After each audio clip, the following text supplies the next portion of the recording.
You're tuned in to the Long Island Ducks Broadcast Network. Today's Long Island Ducks game broadcast will begin shortly. Every game this season will be broadcast live on the Long Island Ducks Broadcast Network with high-definition video and audio via Boxcast.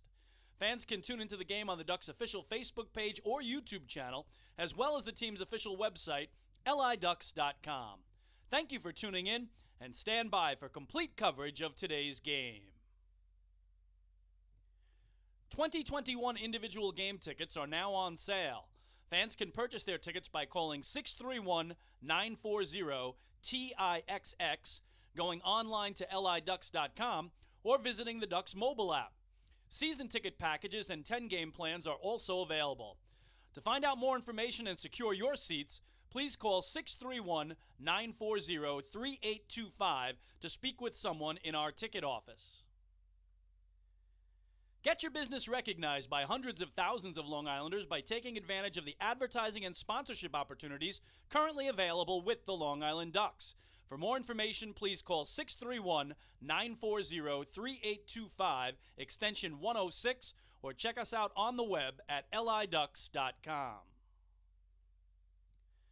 The Ducks offer many packages available for groups to enjoy a game. The team offers block seating, pregame and in-game picnics, luxury suites, our exclusive party deck, and so much more.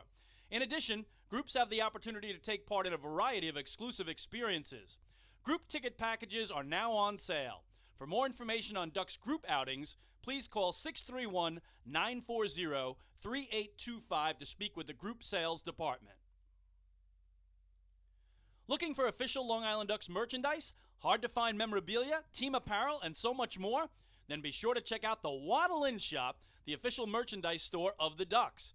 Fans can visit the shop online anytime at liducks.com by clicking the merchandise icon. The store is open on game days from 10 a.m. to 4 p.m., and then during the game from inside the ballpark only, and on non-game days from 9 a.m. to 5 p.m., Monday through Friday. Children 14 and under can become members of the Bethpage Federal Credit Union Long Island Ducks Kids Club today. Kids will receive a unique gift package and take part in a variety of fun activities that come with being a member of the Kids Club. For more information on how to sign your child up, please visit liducks.com or call 631-940-3825.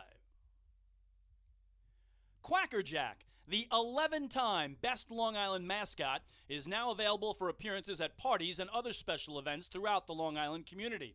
Please fill out and submit an appearance request form at liducks.com or contact the Community Relations Department at 631-940-3825 to book an appearance. Once again, thank you for tuning in to the Long Island Ducks Broadcast Network. Today's game will begin momentarily. You're tuned in to the Long Island Ducks Broadcast Network. Today's Long Island Ducks game broadcast will begin shortly. Every game this season will be broadcast live on the Long Island Ducks Broadcast Network with high-definition video and audio via Boxcast. Fans can tune into the game on the Ducks' official Facebook page or YouTube channel, as well as the team's official website, liducks.com. Thank you for tuning in, and stand by for complete coverage of today's game. 2021 individual game tickets are now on sale.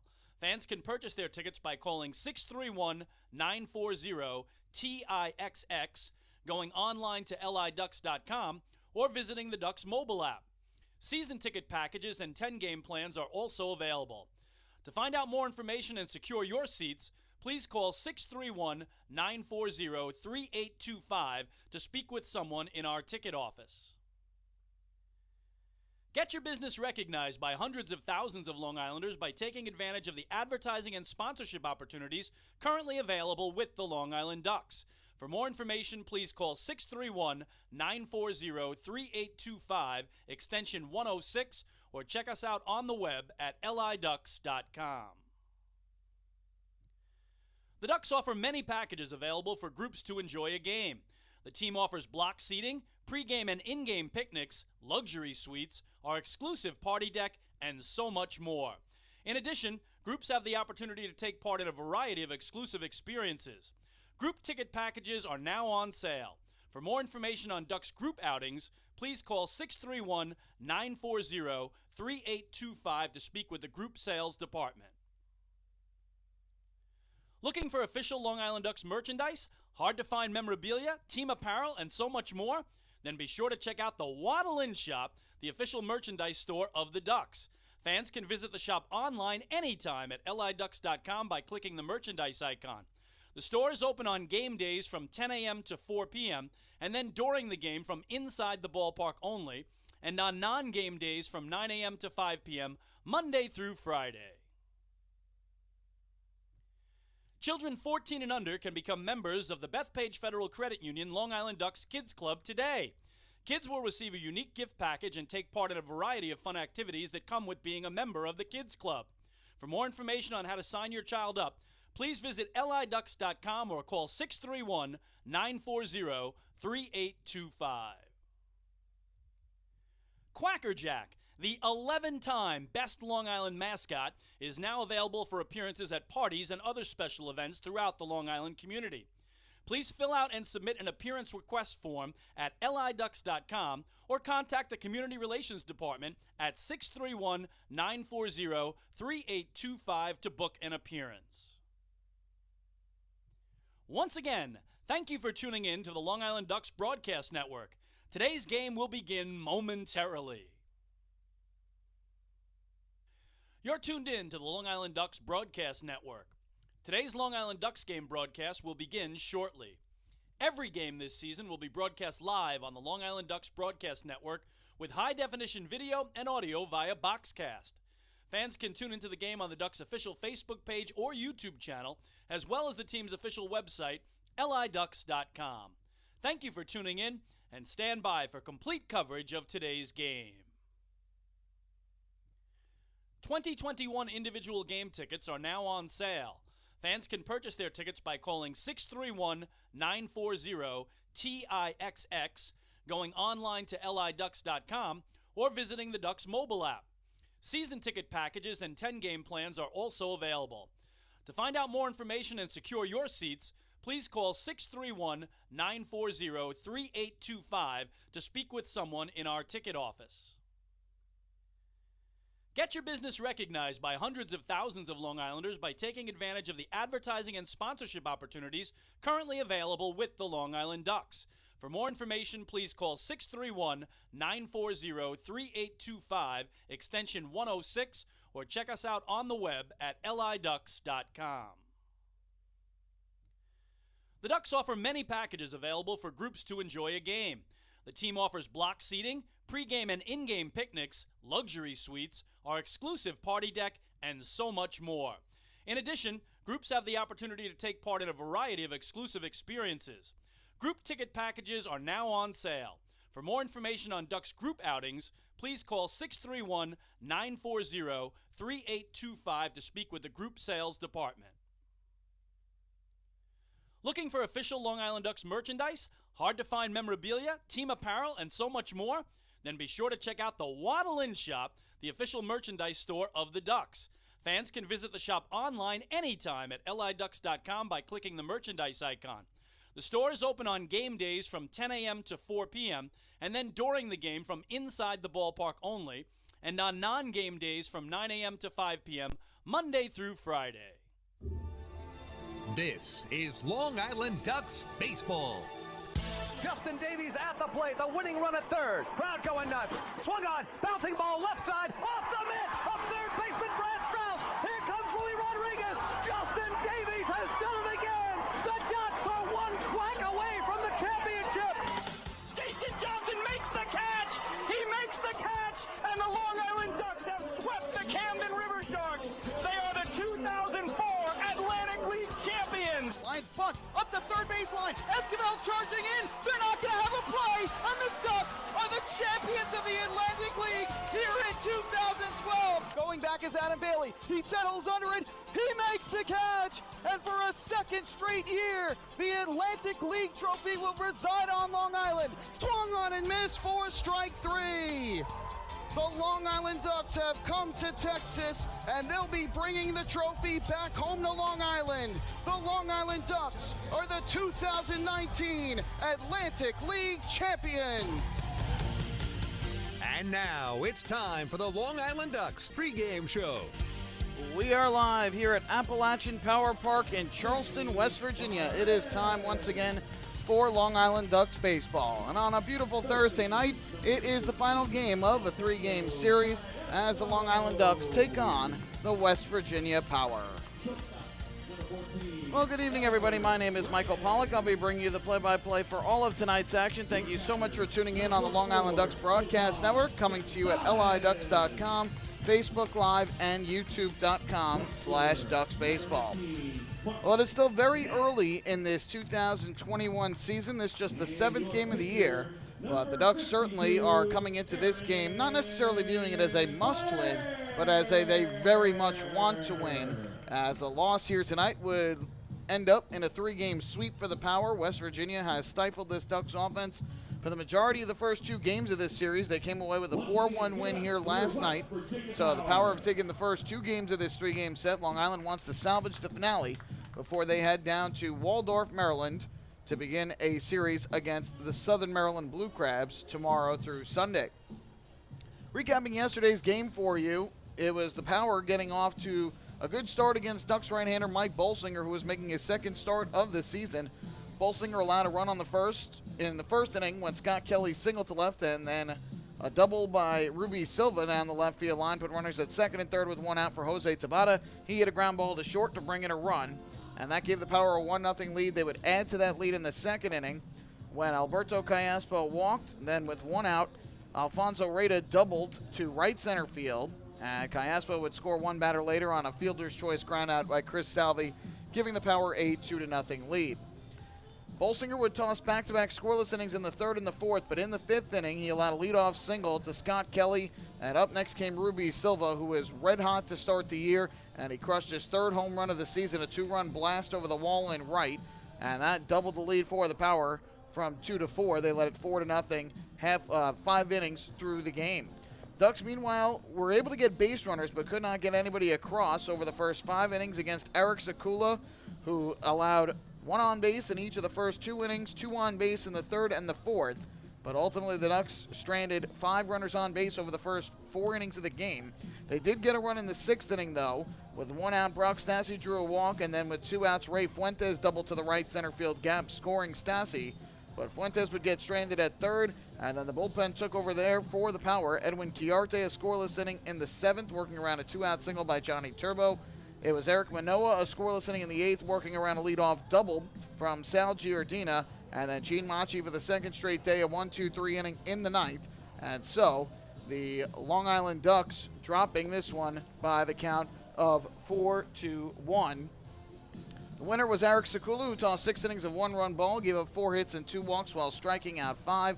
The loser was Mike Bolsinger, who allowed 4 runs on 6 hits and 3 walks over 5 innings while striking out 4. And Gene Machi picked up his 3rd save of the year. Another quick one, 2 hours and 35 minutes here last night in front of a crowd of 828. We'll take a break here on the pregame show. When we come back, I'll be joined by Ducks catcher, who tonight is actually the 3rd baseman for Long Island, Sal Giordina, as he talks about his memories of playing here at this ballpark when he was in the South Atlantic League with the Rome Braves. Of course, also talking about the start of this Ducks season and a big game going on tonight at the Nassau Coliseum. Hey fans, this is manager Wally Backman, and you're listening to Ducks Baseball on the Long Island Ducks Broadcast Network. When we see Long Island, we see you. Because at Catholic Health, we know that it's your remarkable lives that breathe life into our island. So at every Catholic Health hospital, practice, and care facility, we're able to provide the highest quality, most innovative care for your body, because our culture cherishes your humanity. Long live Long Island. Take your group out to the game this season and enjoy all the fun of Ducks baseball at discounted prices with the picnic area, luxury suites, party deck, and so much more. Bringing your group to the game will be an unforgettable experience. The Ducks even offer opportunities to sing the national anthem, serve as the Ridgewood Savings Bank color guard, be the Nicolak Dream Team, or put on a pregame performance. To book your outing today, call 631-940-3825 and ask for the group sales department. Long Island Ducks baseball. Good times every time.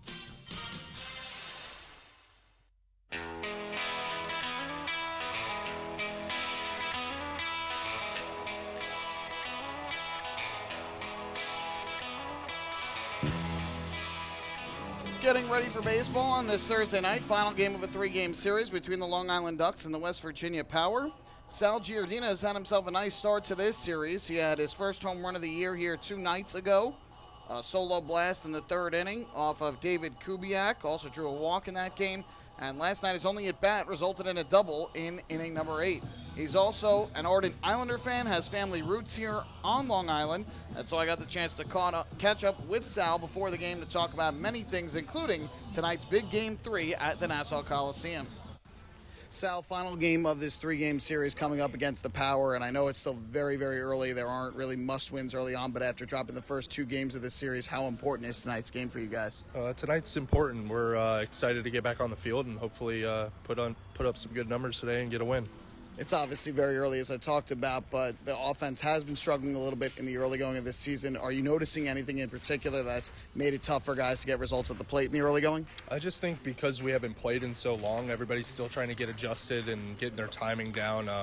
Everybody took a year off, and then only 10 days of spring training. It's tough to get your timing and get your rhythm down. So hopefully everybody can start to – I think our hits have been a little – mistimely, so we're not getting those timely big hits right now. So everything should start to pan out here soon. You talk about that long layoff over 18 months since that 2019 season, for you even longer from your injury. How tough is it as a player to get back in there with such a short amount of time to get ready? And are there any kind of tricks that you guys try and do to get yourself a little bit ahead of the game? It's tough, but I think realistically it's just kind of having confidence in yourself, being ready to play. I think most guys will tell you the same thing. It's like riding a bike, getting out there and playing. So it's just trying to build confidence in the plate and just kind of getting your feel back for everything. Tonight you started third base. I know you've been traditionally a catcher in your professional career, but have had some previous experience playing third base. What adjustments do you have to make to be able to go back to that role at third base, and how challenging is it for you? It's the same thing as with hitting. It's just trying to get comfortable over there and being able to make the right reads on plays and just being able to do it mentally and know where I got to go at what point. It's been challenging just being able to do catching in third base and just with the short spring training trying to do everything. But I feel good. You're one of the few players on this Ducks team that does have experience playing in this ballpark. You played with the Rome Braves in the South Atlantic League, so did have some experience here. What kind of memories do you have of playing against the Power and playing in this ballpark? Oh, when I saw they were in the league this year, I just could not wait to see the Toast Man. The guy used to rip me up when I was here in Low A, so just to hear him heckle me again has kind of been funny. Has he kind of caught up with you at any point and given you some good-natured ribbing? Yeah, he's been giving me some stuff when I get on deck, but I just keep telling him, boy, oh boy, I never thought I'd be here again and see you. Just giving him some crap as well. Well, obviously, it's been back-to-back series where you guys have seen new teams, but this is a new experience for you, joining the Atlantic League for the first time. Again, very early on, but what are your initial impressions of the league and of being a part of this Ducks team? The league's been great so far. The Ducks have been awesome. I can't say anything bad about the organization. They've treated me great, and it's been a really fun experience. I think going to Indy Ball is different for me, just from affiliated. Everything's pretty structured. I feel like this is really laid back. Everybody's here to have a good time and try to get picked back up. Now, I know Carmine Giordina, many Ducks fans will remember, your brother played with the Ducks back in 2015. I hear correctly he's now serving as your agent and helped get you here? Yeah, he's my agent now. Yes, he helped me get here, which was a blessing. What kind of things did he have to say to you about this organization before you ended up coming here to Long Island? He had nothing but great things to say. It's really cool to be up here. Obviously, I have a lot of family in Long Island, so just being able to experience the life in Long Island as well as be able to play baseball has been awesome. You, of course, have the Long Island roots. Your family has the Long Island roots. And, of course, you're a big Islanders fan. You got the chance to watch them close out the Penguins in the first round with a few of your teammates. How awesome was that experience? It was awesome, man. I'm so thankful to be here during playoff time. Obviously, growing up in Tampa and being an Islanders fan, you never get to experience the Long Island feel and everyone being all hype about the playoffs. So it's been awesome to be up here for that. Well, of course, tonight, Game 3 against the Boston Bruins at the Old Barn. What are your predictions for the game? True. I'm hoping the Islanders pull it out. They played really well last game, so I'm excited for them to get going tonight. Thanks so much for the time, Sal. Best of luck here with the Ducks, and best of luck to your Islanders tonight. Awesome. Thank you for having me. Better yet, wait.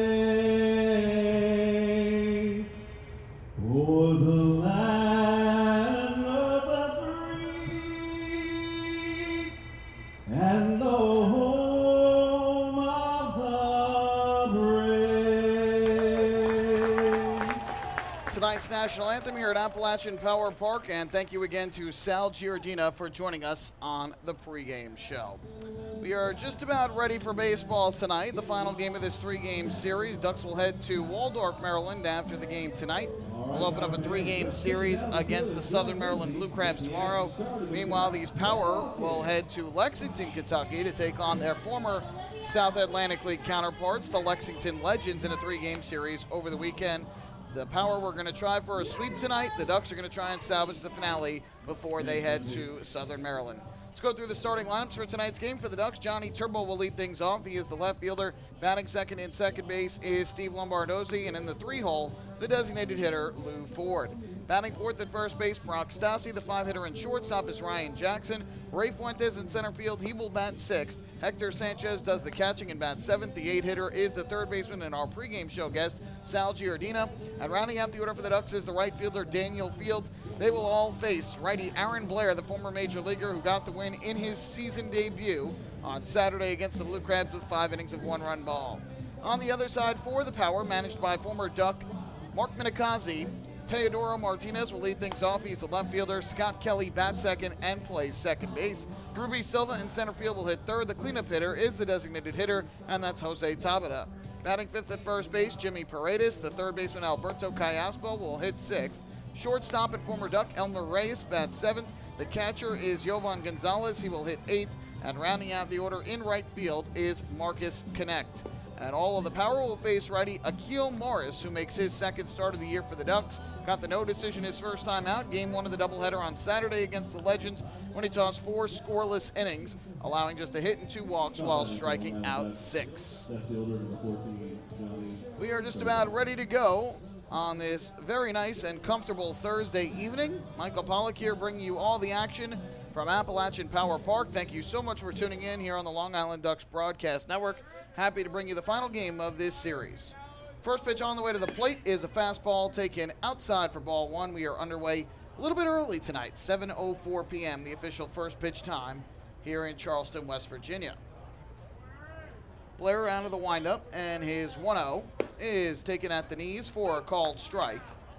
And that will even up the count at 1-1. Turbo 3 for his first 20 on the year. Still looking for his first homer and RBI, though he has scored 4 runs.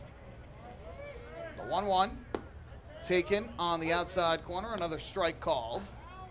And it's 1-2 on Turbo. Both these teams wearing black uniforms tonight. You don't see it very often. The home team has the right to choose what jersey they wear. 1-2 is swung on and foul tipped into the glove of Jovan Gonzalez for strike 3. So Turbo goes down swinging. The toast man lets him know that he's toast, and there's one away in the top of the first. So that'll bring the switch hitting second baseman Steve Lombardozzi up to the plate. He will bat from the left side. So as we mentioned, a rare instance here where both of these teams are wearing black jersey tops. First pitch is taken high and away for ball 1. Power have the yellow lettering on the front chest that says the word Power, and the yellow number on the back of the jersey. Interlocking WV on the cap. 1-0. And that taken down and in. Quickly 2-0 on Steve Lombardozzi. Ducks, meanwhile, have the orange Ducks logo on their chest and the orange number on the front and the back with the black cap and orange bill featuring the Duck head logo on the cap. Blair's 2-0 delivery to the plate. And Lombardozzi hits a ground ball to the right side. A big hop for Scott Kelly. Blair slipped coming off the mound, and he seems hurt. Aaron Blair seemed to have hurt his right leg as he came off the mound on the ground ball to second. Lombardozzi retired for the second out of the inning, and now the training staff of the Power out to check on their right-hander. So a scary moment here. Jovan Gonzalez with his right arm on the shoulder of the right shoulder and now the left shoulder of Blair, trying to comfort him. We'll try and look here to see if we can see exactly what happened, but it appeared as though he tweaked his right leg, maybe around the ankle area, which is where the training staff is looking when he came off the mound. And indeed, that's exactly what happened. It looked like right as he went to take a step, after the ball was hit by Lombardozzi, something just gave out. And immediately he collapsed to the ground on the first base side. as Kelly threw out Lombardozzi. There's nobody throwing yet in West Virginia's bullpen, but it now looks like one of the power players heading down the right field line. Dominic Bethencourt, it looks like, heading down the right field line. And we'll see if the Power have to bring in a relief pitcher here very early in this game. And obviously this year, with the double hook designated hitter rule, it's the absolute last thing that teams want to have to do is remove a starting pitcher so early in the game, because instantly West Virginia would lose their designated hitter. And right now that's obviously not the concern. The concern more is for the health of Aaron Blair. But if Blair does have to come out of this game, Jose Tabata, their cleanup hitter and DH, would instantly have to come out of that lineup in the DH spot. Now he could move to an alternate spot in the lineup in a different position, but they no longer would have the designated hitter, and the pitcher would have to bat at some point in the batting order. A motion was made here to the press box behind home plate by one of the trainers. It looks like a right-hander is starting to get loose in the bullpen down the right field line for this West Virginia Power team. And it looks like who is throwing, he's got a number 16 jersey on, and according to the roster that we were given by the Power, the only player who wears number 16 is Dominic Bethencourt, who is listed as one of their position players. So we'll see if he is the one who ends up coming in. It looks like Blair is now getting to his feet on the first base side of the mound.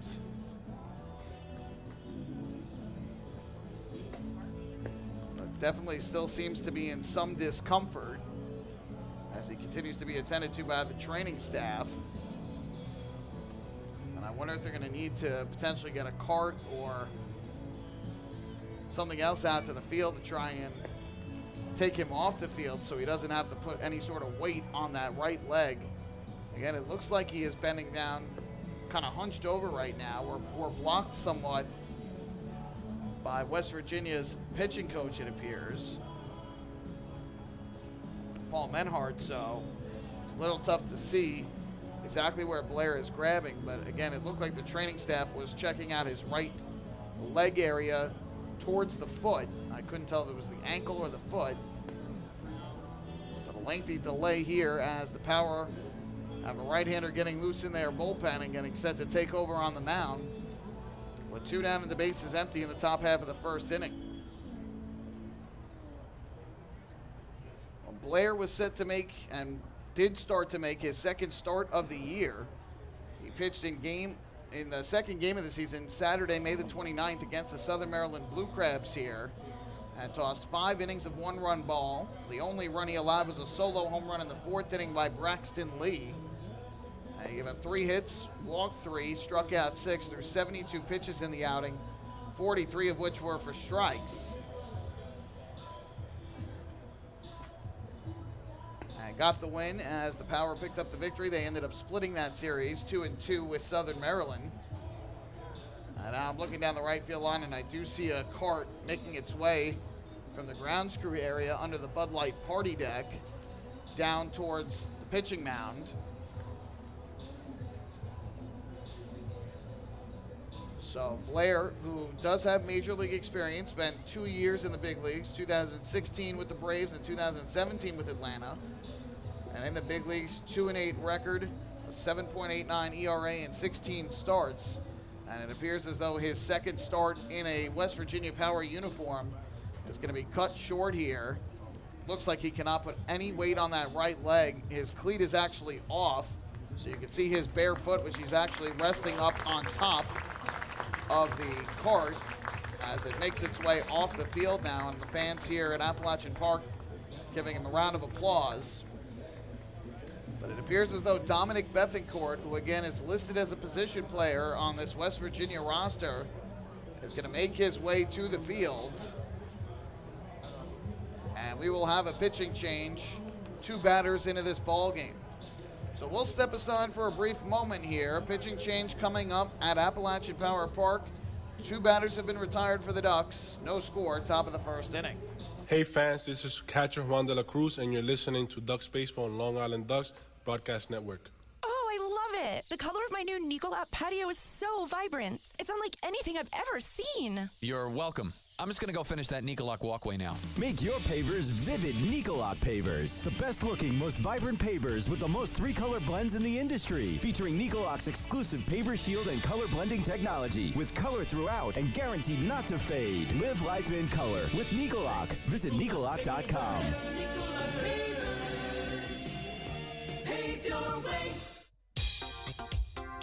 Hey kids, are you ready to be part of the coolest club in town? If so, sign up today for the Long Island Ducks Kids Club, presented by Bethpage Federal Credit Union. Children 14 and under will receive exclusive perks that only come with being a member, including a free ticket to a Ducks game, a free commemorative yearbook, 10% off at the Waddle Inn shop, and much more. They'll also receive priority access to skip the line during Kids Run the Bases at all Sunday home games. Sign up today by visiting liducks.com or by calling 631-940-3825, and we'll see you at the ballpark.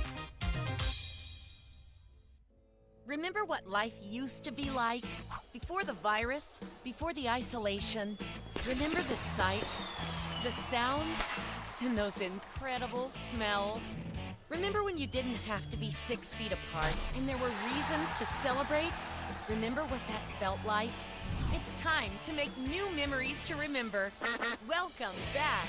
Get tickets at liducks.com. liducks.com. The other day, my husband, Jason, was searching for something to watch on TV, and he said, "Baby, I want to take off." And I said, "Me too. Cancun?" And he said, "No, I mean our life. Get to the next level." So we called First National Bank of Long Island. Now we're going places. With access to local decision makers who are known for highly personalized service, First National is the bank that always puts you first. Newsweek named us the best small bank in New York State. Let's connect at fnbli.com. First National. Go first. Go far. First National Bank of Long Island, member FDIC. Take your group out to the game this season and enjoy all the fun of Ducks baseball at discounted prices. With the picnic area, luxury suites, party deck, and so much more, bringing your group to the game will be an unforgettable experience. The Ducks even offer opportunities to sing the national anthem, serve as the Ridgewood Savings Bank color guard, be the Nicolot Dream Team, or put on a pregame performance. To book your outing today, call 631-940-3825 and ask for the group sales department. Long Island Ducks baseball. Good times every time.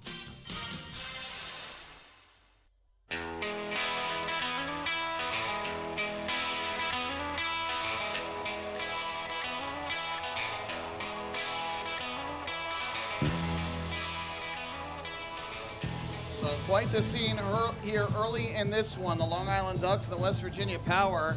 And 2 batters into this game, West Virginia has lost its starting pitcher, Aaron Blair, to a right leg injury. We don't know where on his leg it was, but as he was taken off the field on a cart, appeared to have his right cleat off, so it appeared as though it was something with either his ankle or his foot. But Dominic Bethencourt is going to take over in this game, and it looks as though we also will have some defensive changes as well. Looks like maybe a new center fielder has come in for West Virginia.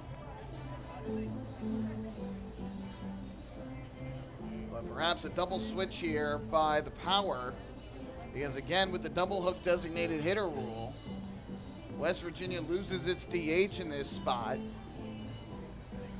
And again, the designated hitter was Jose Tabata in the cleanup spot. Now, he is still in right field.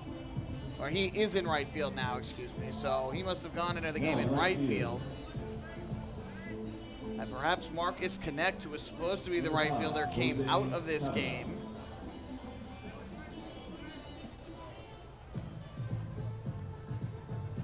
Trying to see if Ruby Silva is still in center, but it was the home plate umpire, Pat Atkins, who motioned out towards center field. So that's why I thought perhaps it was a new center fielder. But again, I do see Tabata in right. So naturally, I would think Tabata went from designated hitter to right fielder, Connect out of the game, and the pitcher will take the 9 spot in the batting order. And indeed, that is exactly what appears to be the case here. So immediately losing the DH are the Power. Now, again, they are going with Dom Bethencourt to pitch, and he is listed as a position player. He has experience as both, so likely he will bat when the 9 spot comes up. Here's Lou Ford to the plate, and after a lengthy delay, he takes a fastball high and inside for ball number 1.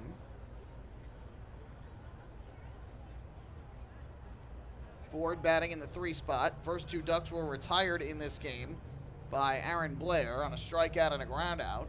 1-0 is a fastball that misses down and away for ball 2. Turbo struck out looking, and Lombardozzi grounded out to second, and that was the play in which Aaron Blair got hurt. From the windup, Bethencourt's 2-0. Ford swings away and drives it foul off to the first base side. And the count 2-1. So Blair 2/3 of an innings, no hits, no runs, no walks, and a strikeout. As he leaves with the injury, he threw a total of just 7 pitches, 4 of them for strikes before getting hurt. 2-1 on the way to Ford, and he swings and pops it up in the air, foul, first base side, over towards the stands. Jimmy Paredes reaches in, but he will not have a play. It eluded his glove by about a foot or 2. So that will even up the count at 2 balls and 2 strikes on Lou Ford. Bethencourt, who's 6 foot 200 pounds, from the Dominican Republic, but was originally born in El Dorado Hills, California. Pitched 2 seasons with Napa in the Pacific Association. He was primarily a position player for them as an infielder, third baseman, second baseman, and can play a little center field as well. Here, Ford, a hot shot towards short. Elmer Reyes charges in, fields and throws off balance for the out. And that will retire the side for the Ducks here in the visitors' half of the first inning. So Bethencourt comes in for the injured Blair, gets the out. No runs, no hits, nobody left after a half inning of play. The Ducks nothing, and the Power coming up to bat. Hey fans, this is outfielder and hitting coach Lou Ford, and you're listening to Ducks Baseball on the Long Island Ducks Broadcast Network. Going way back is Joe Holden, and he is looking up, and that one is headed to field 5 at Robert Moses. The waves are gnarly, and the Ducks have tied it at 1. That was another home run for the Ducks. And Duck fans, what's more fun than a home run that helps the Ducks win a game? How about a homer that helps the community win? Chappie's Funeral Home and the Long Island Ducks have once again teamed up for the Chappie's Home Run Challenge. If the Ducks hit 100 homers this season, Chappie's Funeral Home will donate $5,000 to the Quackerjack Foundation. So every time a Ducks hitter goes deep this season, watch for the Chappie's Challenge home run count on the scoreboard. And if we reach 100, we're all a winner. Chappie's Funeral Home, where caring for others is a family tradition. Can't get enough of the Long Island Ducks? Well, now you can get even more inside info on your favorite hometown team through Facebook and Twitter. The Ducks are constantly updating fans through social media with scores, transactions, ballpark promotions, and much more. You can even win great prizes. All you'll need to do is make a free account on Facebook and Twitter, and then visit us at facebook.com/LIDucks and twitter.com/LIDucks. Think you're Long Island's biggest Ducks fan? Get connected now.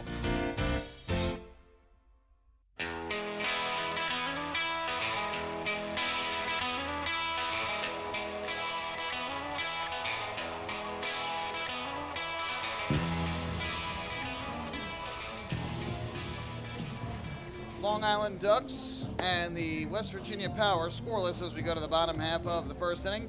Fans, every walk by a Ducks batter this season is a First National Bank of LI walk to first. For 93 years, the First National Bank of LI has been helping their clients succeed. They invite you to experience their customer-first approach for yourself. Visit fnbli.com.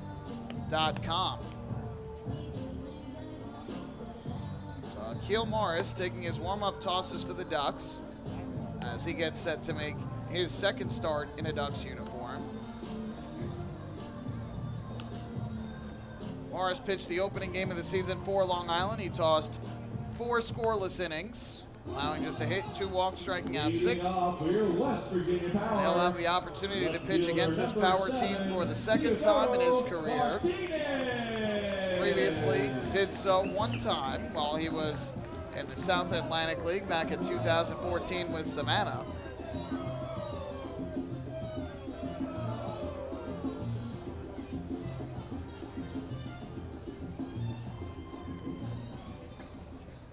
So Morris steps up onto the pitching rubber for Long Island, looks in for the sign. And his first pitch on the way to the plate. taken for a called strike. And the count quickly 0-1. Teodoro Martinez, the left fielder, leading things off for the Power. 9 for his first 24, 5 runs scored. No homers or RBIs just yet.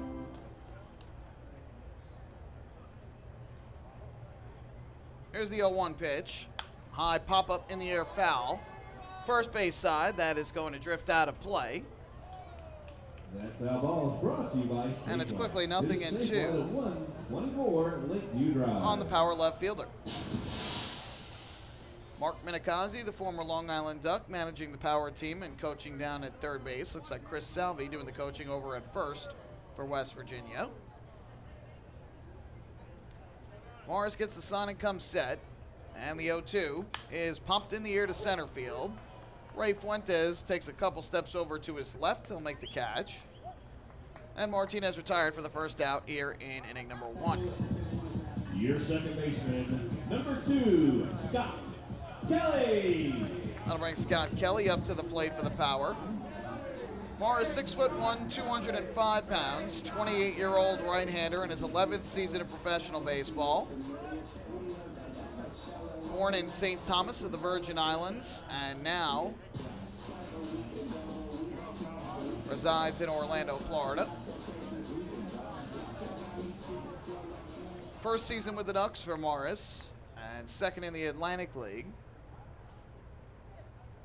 First pitch on the way to the plate, and he misses down and in with a fastball. 1-0 on Scott Kelly, former Somerset Patriots second baseman who was with Somerset from 2014 through 2019.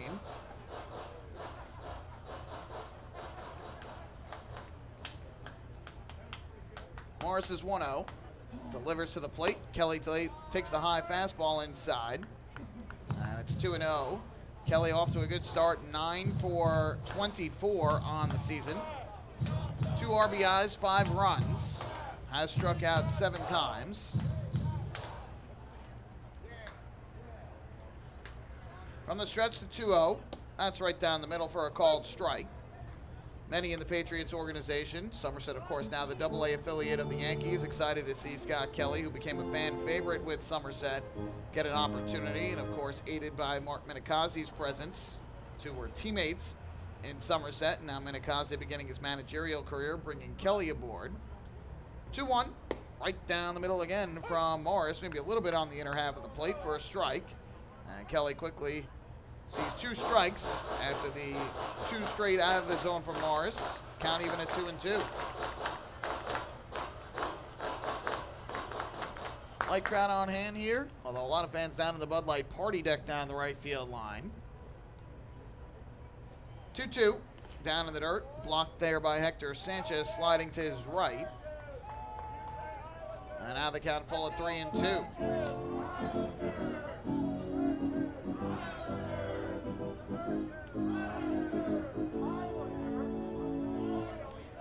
Ducks defense playing straight away. Stassi well off the bag at first base, though, for Long Island. Morris gets the sign and comes set. And the 3-2 pitch. High pop-up. Well into the air on the right side of the infield. Steve Lombardozzi on the edge of the outfield grass will make the catch. So one second baseman pops up to the other. And with 2 down here in the first, that'll leave it up to the center fielder, Ruby Silva.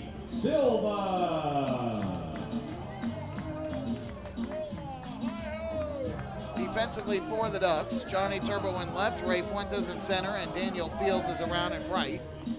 On the infield from left to right, Sal Giordina at third base, Ryan Jackson the shortstop, Steve Lombardozzi's at second, and Brock Stassi at first. Hector Sanchez doing the catching behind the plate. And the first pitch is taken high and outside for ball 1 by Silva. He's been one of the hottest hitters in the Atlantic League to start this season. 12 for his first 26, 3 home runs, and 9 runs batted in.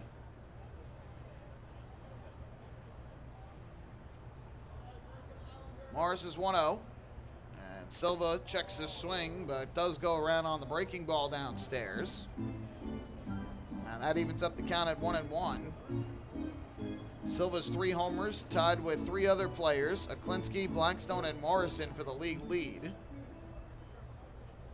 His 9 RBIs tied with Michael Russell for the league lead of High Point. And here he smokes one in the left center field for a base hit. Ray Fuentes quickly over to cut it off. Silva around first. He's going to try for two. And the throw to second base is not in time. Good hustle for Ruby Silva. He ran hard out of the box. And even with Fuentes cutting it off, was not quick enough. So it'll be a double for Silva. His fourth double of the season. He's got 4 doubles and 7 extra base hits in the early going this year. Those 7 extra base hits lead the Atlantic League. And the 4 doubles now also breaking a tie between several players, so that leads the league. First pitch here, and that taken for a called strike. Tabata thought it was low. And Tabata was supposed to be the designated hitter tonight, but because of the injury to Aaron Blair, he is now forced to play the outfield. So Tabata now the right fielder, 8 for his first 20 with 4 RBIs and 2 runs scored.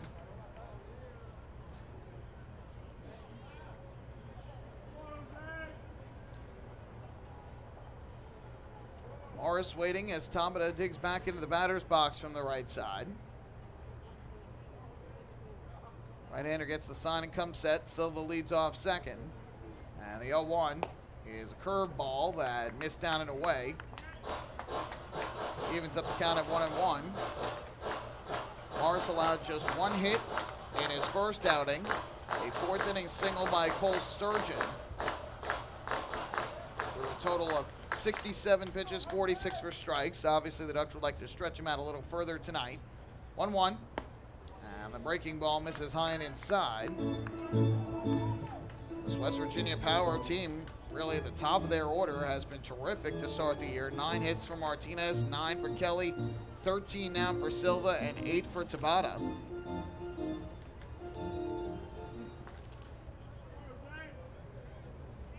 The 2-1 delivery.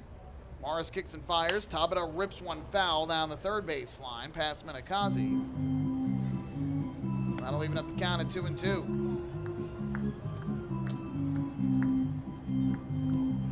Morris started the inning pretty efficiently, but had some trouble with Silva, and now Tabata working the count well against him. 16 pitches thus far for the right-hander.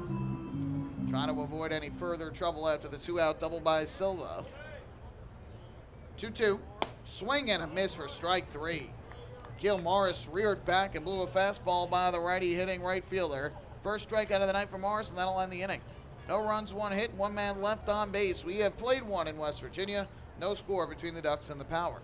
Hey fans, this is pitcher Vin Mazzaro, and you're listening to Ducks Baseball on the Long Island Ducks Broadcast Network.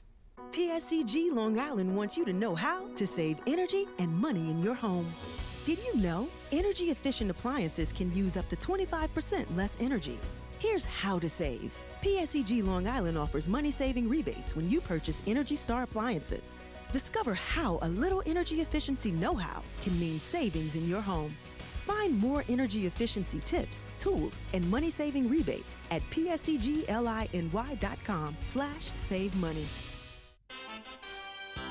Want an awesome birthday without all the hassle? Book your Kona Ice birthday party with the Ducks today. 2 brand new packages are now available, including our exclusive game room suite. Along with enjoying an exciting Ducks game, your birthday child and his or her friends will have a blast playing video games on Nintendo Switch, Xbox, and PlayStation 4 in their very own private luxury suite. Plus, they'll be treated to food, beverages, snacks, and much more. Kona Ice birthday parties with the Long Island Ducks, the party of a lifetime.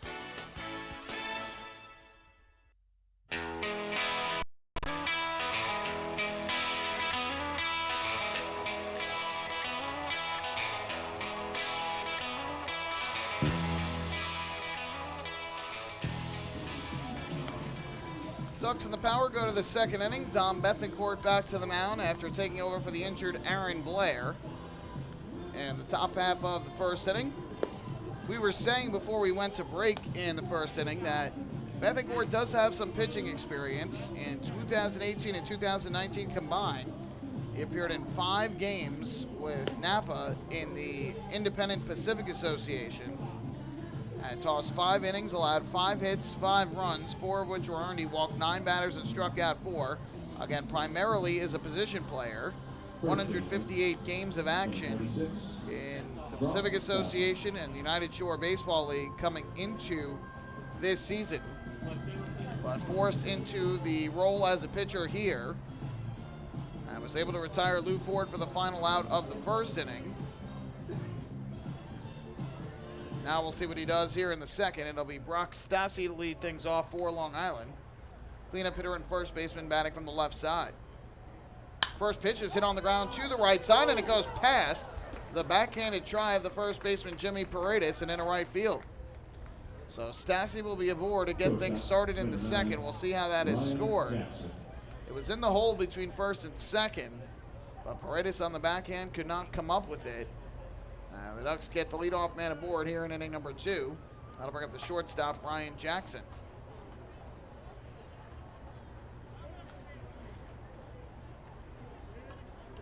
Righty here as Bethencourt comes set.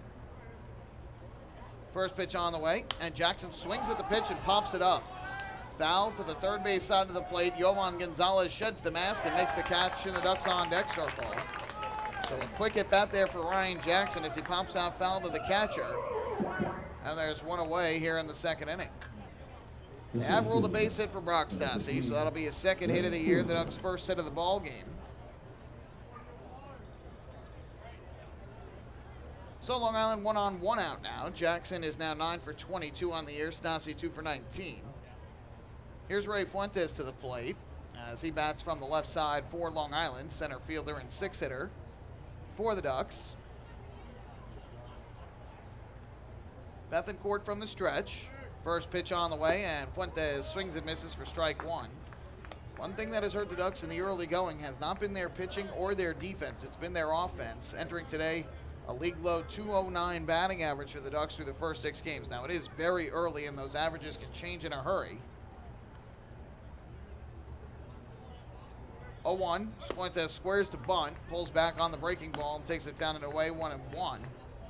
The Ducks pitching staff third in the league in ERA, 3.72. Second best fielding percentage in the Atlantic League at 979. Tied for the league low in errors with 4 coming into today. But again, it's the offense that has struggled. Yesterday, just 1 run. The day before, outside of the 2-run 8th inning, just 1 run. 1-1. Swinging a foul tip in and out of the glove of Gonzalez. That'll move the count to 1-2. And then, of course, you think back to the doubleheader on Monday on Long Island. All 4 runs the Ducks got in game 1 came on one swing, the Hector Sanchez grand slam. 4 of their 5 runs in game 2 came on the 9th inning walk-off grand slam by Steve Lombardozzi. The offense has been scuffling a little bit early, but again, it's just 6 games into a 120-game season. A long way to go here. 1-2, and Fuentes hits one on the ground to first. Tough hop for Paredes. It boots back to the pitcher who flips back to first, and they get the out. How about that break for the power? Paredes booted the baseball at first base. It looked like it was going to be a sure error, but the ball came right to the pitcher, Bethencourt, who fielded it and flipped it back to Paredes covering. So that'll go down as the very unconventional 3-1-3 putout. To second base goes Brock Stassi on the ground out. And with 2 away, that'll leave it up to the catcher, Hector Sanchez, switch hitter batting from the left side.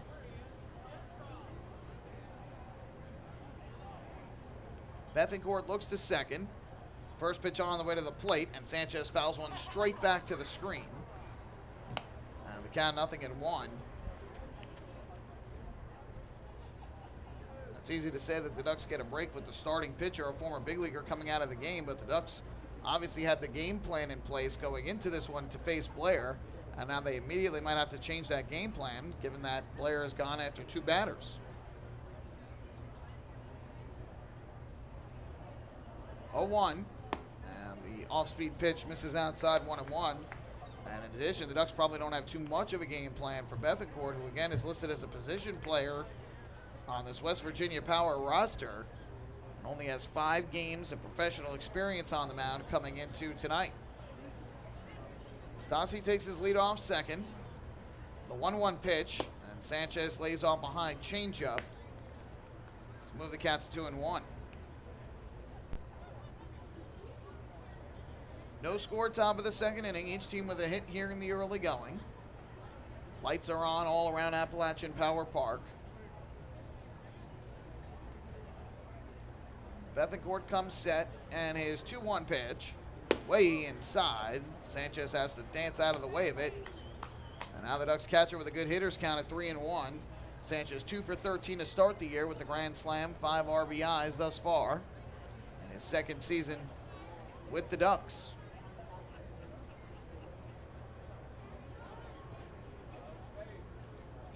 Sanchez digs back into the box. Stassi takes a couple steps off of second base. Here's the 3-1 from Bethencourt, and Sanchez takes the fastball high by the letters for ball 4. So there's the first walk of the night issued by Bethencourt. Third walk of the year drawn by Hector Sanchez. Sal Giordina. So the Ducks now with runners at first and second with 2 out. Sal Giordina coming to the plate. But before that, we will have our first mound visit of this game. Who wants pancakes? West Virginia Power pitching coach Paul Menart making his way out to the mound to try and settle down his right-hander. There you go. And Giordina, who has hit the ball well in this series, has got 2 extra base hits, a double and a home run. Power probably trying to talk about that and make sure that they don't make a mistake to Giordina here.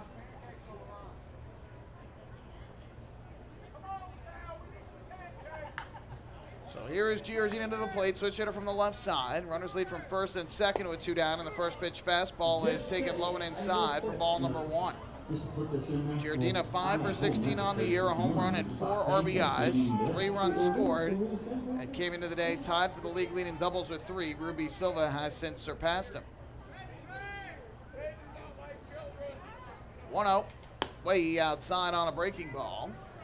And Giordina now in the driver's seat with a 2-ball, no-strike count. Ducks scored the first run here on Tuesday night. The Power scored the first run here last night. West Virginia winning both games. Here comes the 2-0. Giordina takes all the way, and the fastball catches the inside corner for a strike. That moves the count to 2-1. If Giordina gets aboard, Daniel Fields will be next. Ducks have 2 on a single and a walk. Bethencourt's 2-1. Giordina swings and fouls one back to the screen behind the plate. And that will even up the count at 2-2.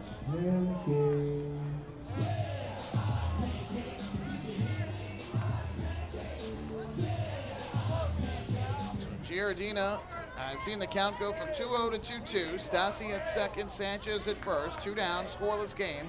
Top of the second inning. Bethencourt set. Here's the pitch, and Giordina takes down in the dirt. Blocked nicely by Jovan Gonzalez. So with the count full at 3-2, that'll give the Ducks the head start. Stassi will take his lead off of second. Sanchez will take his lead off of first, and both will be going on the pitch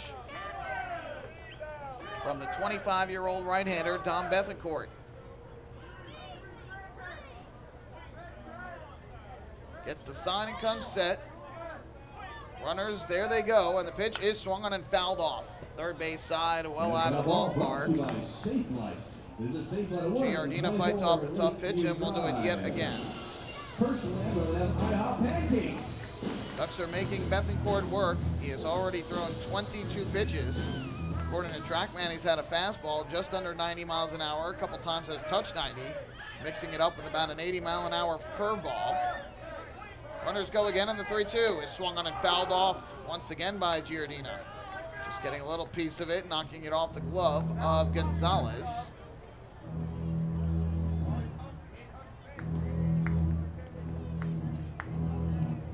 Giordina was our guest on the pregame show today. Talked about his time playing in the South Atlantic League with the Rome Braves, getting a chance to play in this ballpark. Again, the payoff pitch from Bethencourt, and Giordina lifts one in the air to shallow left. Long run in for Teodoro Martinez, and he'll make the catch for the final out of the inning. So the Ducks threaten against right-hander Dom Bethencourt, but cannot score. In the inning, no runs, 1 hit, a walk, and 2 men left on base. After an inning and a half, we remain scoreless here at Appalachian Power Park. Hey fans, this is infielder Elgin Mazzilli, and you're listening to Ducks Baseball on the Long Island Ducks Broadcast Network. Hey Ducks fans, the official hotel of the Long Island Ducks is the Radisson Hotel Hauppauge, Long Island. It's centrally located on the north shore of Long Island and offers a home away from home for both business and leisure guests. The Radisson Hotel Hauppauge, Long Island features an indoor pool, 24-hour business center, a fitness center, and complimentary Wi-Fi in all guest rooms. Enjoy the contemporary American cuisine at the Fountain Grill restaurant or grab a quick bite to eat at Cafe Pronto. And best of all, it's only minutes away from Bethpage Ballpark. The Radisson Hotel Hauppauge, Long Island, the official hotel of the Long Island Ducks. Call 631-231-1100 today. That's 631-231-1100. Baseball fans, the Long Island Ducks mobile app has officially arrived. Powered by Clear Vision Apps, it's your one-stop shop for all things Ducks baseball. Buy tickets straight from your mobile device. Receive game status updates with push notifications. Check out up-to-the-minute news and scores and interact with the Ducks on social media. Best of all, it's free. Download the Ducks mobile app today by visiting the App Store on your Apple-powered device or Google Play on your Android-powered device. The Long Island Ducks mobile app, with you wherever you flock to.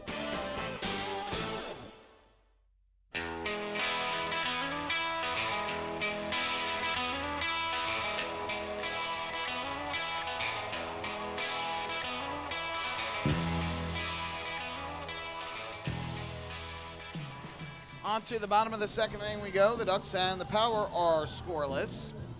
2021 season of Ducks baseball is presented by Catholic Health. Visit them online at chsli.org.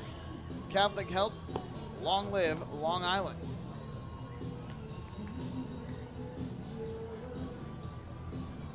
So the Power able to escape trouble as Dominic Bethencourt induces the flyout off the bat of Sal Giordina to strand two aboard. As we go to the bottom half of the second inning, Jimmy Paredes, who had a tough time in the field in the top half of the inning, but ultimately got out of there unscathed. One ground ball going by him for the base hit by Stassi. The other one booted by Paredes, but it went right to the pitcher, who threw it right back to Paredes. He'll come to the plate, switch hitter from the left side against the righty Akil Morris. First pitch on the way to the plate. And the fastball runs outside. 1 ball and no strikes. Paredes made his debut last night for the Power, 1 for 4 with 2 strikeouts.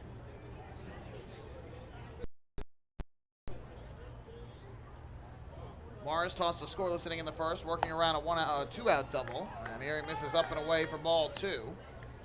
Ruby Silva drove one to the left center field gap, but got stranded there when Jose Tabata struck out swinging.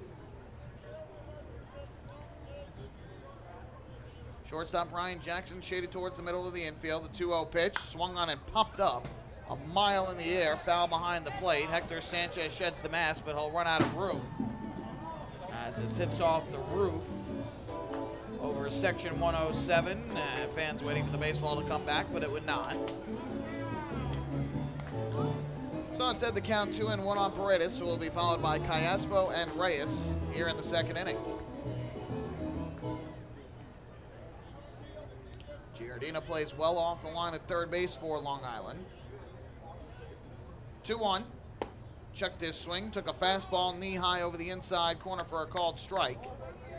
And now the count even at 2-2.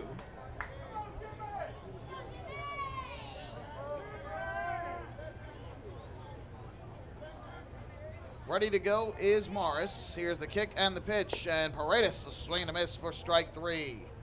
Akil Morris blew the fastball by him down and in. Second strikeout in a row for the Ducks right-hander. Number 13, Alberto. And there are 2 away. 1 away. That'll bring up Alberto Callaspo. Morris in 2019 spent time in the Atlantic League, as we mentioned. Started the year at the High Point Rockers, where he pitched in relief. 22 relief appearances, was 1-0 with a 4.23 ERA. Here a fastball taken inside by the switch-hitting Callaspo. And the count 1-0. Then he went to New Britain, and after an initial few appearances out of the bullpen, became a starter. 16 games, 13 of them starts with the Bees in 2019. 1-0. curveball. And this one misses outside for ball 2. Morris with New Britain was 7-4 with a 4.94 ERA. Overall, 8-4, 4.75 ERA, 38 games, 13 starts in the Atlantic League in 2019. Cayaspo hits a ground ball to second, gobbled up by Lombardozzi, and he throws to first for the putout.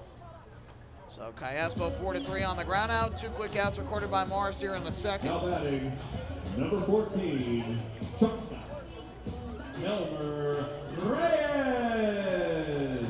Now Elmer Reyes will step up to the plate for West Virginia. Former Long Island Duck who spent parts of 2 seasons with the Flock, 2015 and 2017. Gets his first at bat of the night. First pitch, and he swings and misses, chasing well down and out of the strike zone. 0-1 on Reyes, who's 3 for his first 23 in a West Virginia uniform. 1 RBI on the season. He has also struck out 8 times. Timeout called here as Morris was starting his delivery. The home plate umpire, Pat Atkins, making the timeout call. He's joined today on the umpiring crew by Nate Caldwell at first base and P.J. McConville at third.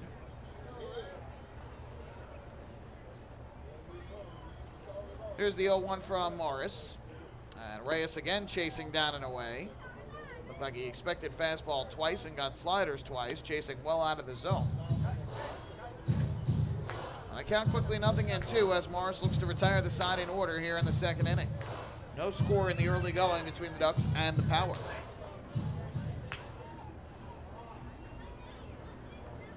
Morris gets the sign and comes set. And the 0-2 is a breaking ball taken for a called strike 3. Reyes completely fooled in that at bat. Domination by Akil Morris, who has struck out 3 over the first 2 innings. And he retires the side in order, which means it's a PSEG Long Island energy efficient inning. With energy efficiency programs from PSEG Long Island, saving on your electric bill is also as easy as 1, 2, 3. Visit PSEGLINY.com/efficiency. It's just one more way PSEG Long Island is making things work for you. Hey fans, this is pitcher Justin Kelly, and you're listening to Ducks Baseball on Long Island Ducks Broadcast Network. PSCG Long Island wants you to know how to save energy and money in your home. Did you know energy-efficient appliances can use up to 25% less energy? Here's how to save. PSEG Long Island offers money-saving rebates when you purchase Energy Star appliances. Discover how a little energy efficiency know-how can mean savings in your home. Find more energy efficiency tips, tools, and money-saving rebates at pscgliny.com/save money. Want an awesome birthday without all the hassle? Book your Kona Ice birthday party with the Ducks today. 2 brand new packages are now available, including our exclusive game room suite. Along with enjoying an exciting Ducks game, your birthday child and his or her friends will have a blast playing video games on Nintendo Switch, Xbox, and PlayStation 4 in their very own private luxury suite. Plus, they'll be treated to food, beverages, snacks, and much more. Kona Ice birthday parties with the Long Island Ducks, the party of a lifetime.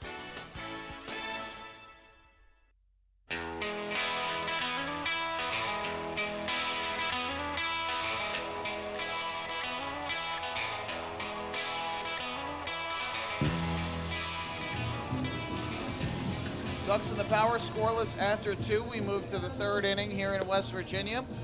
Fans, the Ducks Health Report is brought to you by Island Shore Physical Therapy, the official therapist of the Long Island Ducks. LJ Mazzilli missing his 5th consecutive game tonight, as the Ducks holding him out preventatively due to a muscle cramp that was suffered on Saturday. The Ducks hoping that he could potentially get back into the lineup before the end of this road trip. And as we talked about, if you're just joining us, West Virginia starter Aaron Blair faced 2 batters in this game, and on the second at-bat, Steve Lombardozzi grounding out to second. Blair tweaked his right leg coming off the mound, as it looked like he planted to run towards first base and immediately went down to the ground. Daniel Fields to lead off. He swings and misses at the first offering from Dominic Bethencourt. And the count 0-1. And again, we don't know the severity or exactly where the injury happened. It appeared to be down in his foot level as he had his right cleat off when he exited the field. The 0-1. And a breaking ball taken down and away. Good eye by Fields that time. Count 1-1. So Dominic Bethencourt got the final out of the first and got out of trouble in the second, working around a leadoff single from Barack Stassi and a 2-out walk by Hector Sanchez. 1-1 delivery. Fields takes a fastball that misses inside about belt high. 2-1 on the Ducks right fielder, hitting in the 9 spot today. 3 for his first 16, a homer, 2 RBIs, and 2 runs scored. Shortstop Ray is shaded up the middle. Here's the 2-1. Popped in the air, foul off to the third base side, well out of play. And that will even things up at 2-2. Fields, Turbo, and Lombardozzi, lefty-righty switch hitter, the 3-2 up in the inning. The Ducks have a very well-balanced lineup where they mix up righties and lefties and switch hitters throughout. 2-2, and a swing and a miss. Fields expecting fastball, got a change. First strikeout for Dominic Bethencourt here as a member of the Power. One away in the third. And up to the plate will step the Ducks left fielder, Johnny Turbo.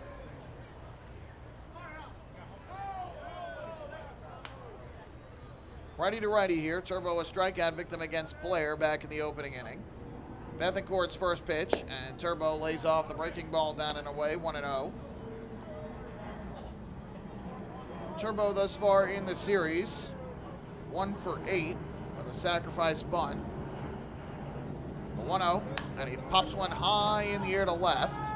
Backing up on it is Teodoro Martinez, and in front of the scoreboard, he'll make the catch.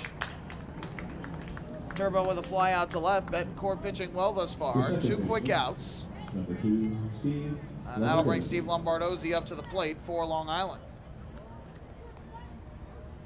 Almost got into a collision there with the West Virginia bat boy on the third base side as he went to pick up the bat at home plate. First pitch on the way from Bethencourt, and Lombardozzi lays off a high fastball, 1-0. Grounded out to second in the first, as we mentioned, at Lombardozzi. He is now 1 for 8 in this series with a hit by pitch. He's been on base in 3 straight games coming into tonight. 1-0. And he lays off the fastball inside. Bethencourt quickly behind at 2 balls and no strikes. Bethencourt did play in 2020 with Utica in the United Shore Baseball League. 20 games. But did not pitch last year in the USBL. Here's his 2-0. Ground ball hard but foul down the first base line. Karam's off the stands and into right field. That'll move the Cats 2-1 on the Ducks' second baseman. No score, top half of the third inning. Bases empty, 2 down. From the windup, Bethencourt, here's the pitch. And Lombardozzi takes down and in. Like a hard fastball from Bethencourt. And the count moves to 3-1. And his fastball's been in the upper 80s. It's also mixed in a changeup and a curveball. 3-ball, 1-strike pitch. Lombardozzi swings and grounds it to the right side and through a base hit past the diving try of Scott Kelly. So make it 4 straight games that Steve Lombardozzi has been aboard. He picks up his first hit of the night, the second for Long Island. 2-out base runner for the Ducks. And up to the plate will step the designated hitter, Lou Ford. Lou Ford.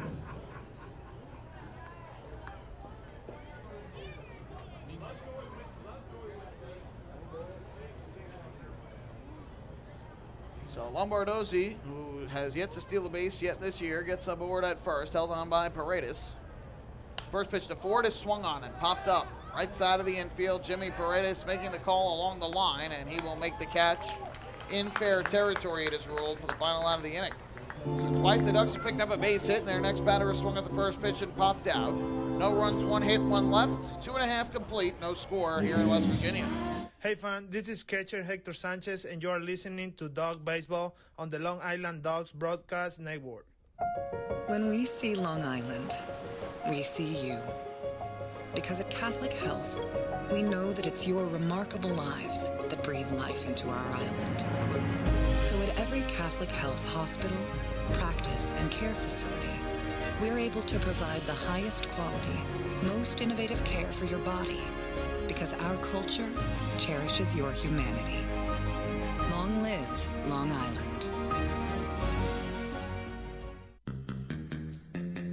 Take your group out to the game this season and enjoy all the fun of Ducks baseball at discounted prices with the picnic area, luxury suites, party deck, and so much more. Bringing your group to the game will be an unforgettable experience. The Ducks even offer opportunities to sing the national anthem, serve as the Ridgewood Savings Bank color guard, be the Nickolock Dream Team, or put on a pregame performance. To book your outing today, call 631-940-3825 and ask for the group sales department. Long Island Ducks baseball. Good times every time.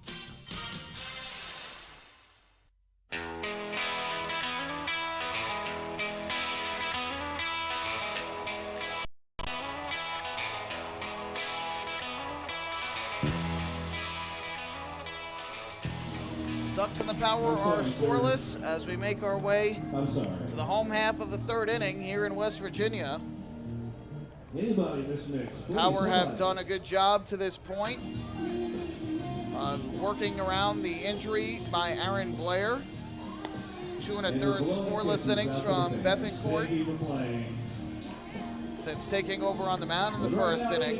It's your catcher, number 44, Yohan Gonzalez.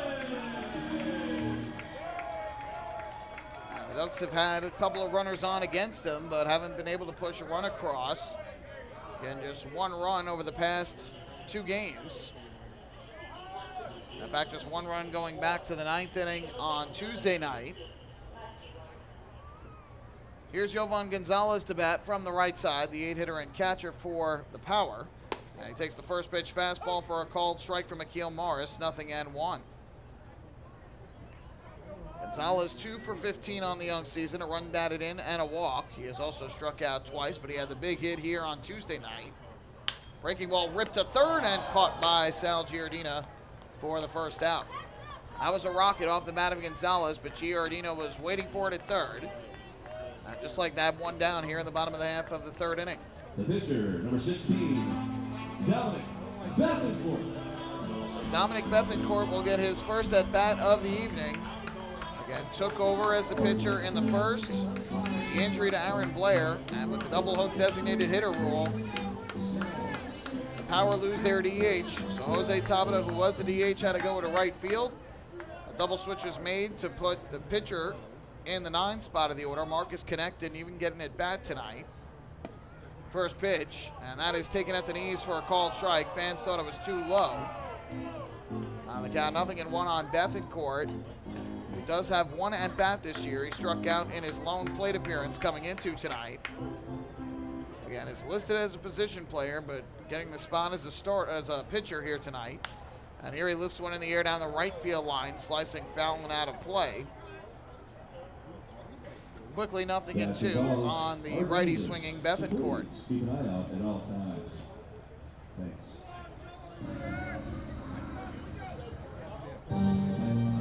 Morris to this point has struck out 3. He's given up just one base runner, the double by Ruby Silva in the first. Here comes the 0-2. Kicking the pitch. And the fastball runs high for ball 1. Teodoro Martinez will be next for West Virginia. Defense plays straight away here for Bethencourt. Morris is 1-2, and the curveball swung on and missed for strike 3. Morris has good movement on his pitches and is mixing them up well. 4 strikeouts already for the Ducks right-hander. Your left fielder, number 7, Teodoro Martinez. 2-away, that's going to bring Teodoro Martinez up to the plate for West Virginia.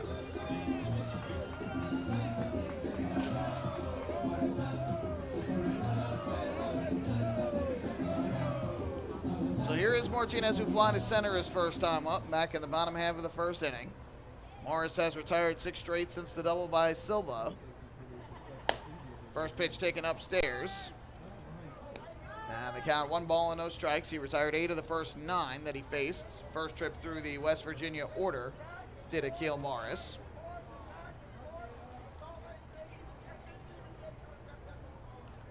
One ball, no strike pitch from Morris to Martinez. And he deals a breaking ball that catches the outside corner to even things up at 1-1.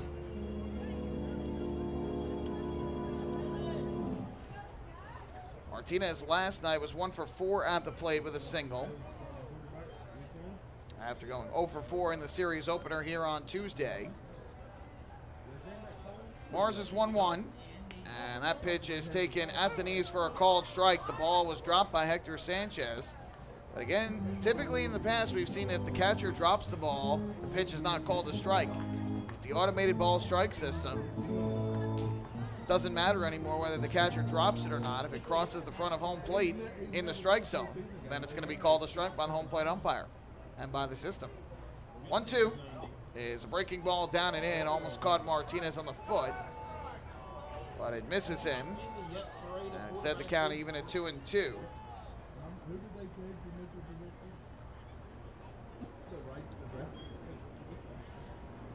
Cloudy skies overhead with some breaks of blue in there as the sun sets here in West Virginia.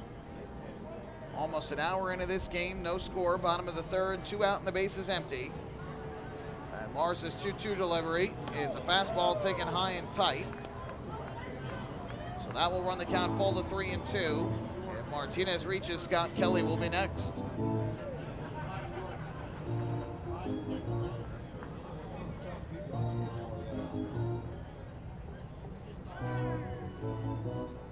A little bit of a delay here, and now Martinez digs back in. Sanchez going through the signs with Morris. Now he gets the pitch he likes, and time is called at home plate. Sanchez there was kind of pointing to the sky and to the left. Not sure if he was trying to motion to somebody defensively. Now everybody resets. Morris is ready to go. And the payoff pitch on the way to the plate is taken downstairs for ball 4. It goes through the legs of Sanchez and back behind the plate. So a 2-out walk issued by Akil Morris, his first base on balls of the night. That allows Martinez to reach. And up to the plate will step Scott Kelly. Your second baseman, number 2, Scott Kelly. Martinez has yet to steal a base or attempt a stolen base this year. In 2019, stole a total of 15 bases and was caught stealing 8 times. So he has a little bit of speed. Comes to the plate here with Scott Kelly. Steps at first base with Scott Kelly coming to the plate. Bluffs, and Kelly swings at the first pitch and fouls it upstairs out of play. 0-1 the count. Martinez thought about going there, bluffed, and then stopped. Ducks would love to get Kelly here because you've got the very dangerous Ruby Silva on deck. If Kelly gets aboard, you've got 2 men on base for Silva, who doubled his first time up and has given the Ducks fits all series. The 0-1, Kelly pops it up foul, third base side this time and out of play. Kelly will pop out to second his first time up, quickly 0-2. Kelly has been a bit of a thorn in the Ducks side in this series. He was 2 for 3 yesterday with a couple runs scored and a sacrifice bunt. He was 2 for 4 with a run scored in the opening game of this series. But Morris ahead of him, 0-2. Martinez leads at first with 2 down. A throw over by Morris. Now the runner back there safely.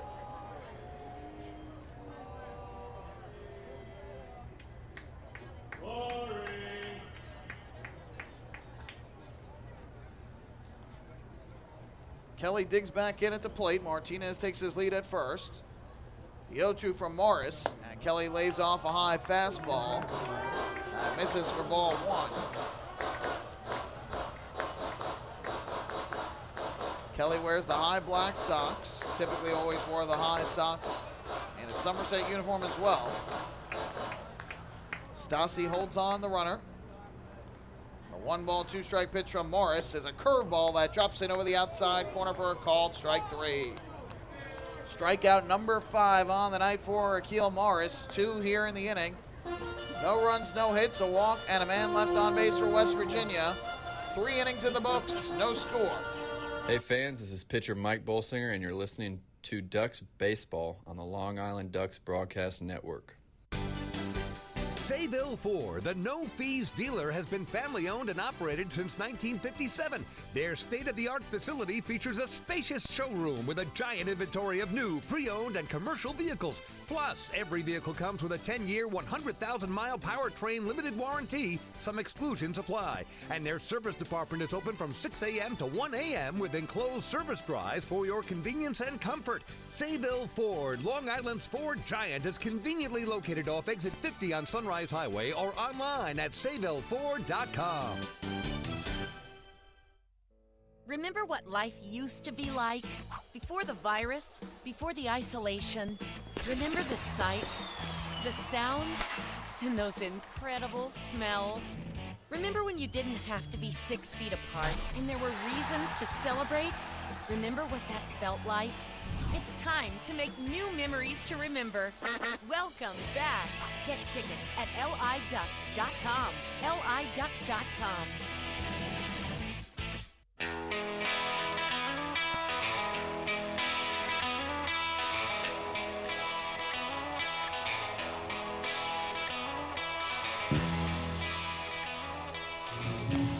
Ducks in the Power are scoreless through the first 3.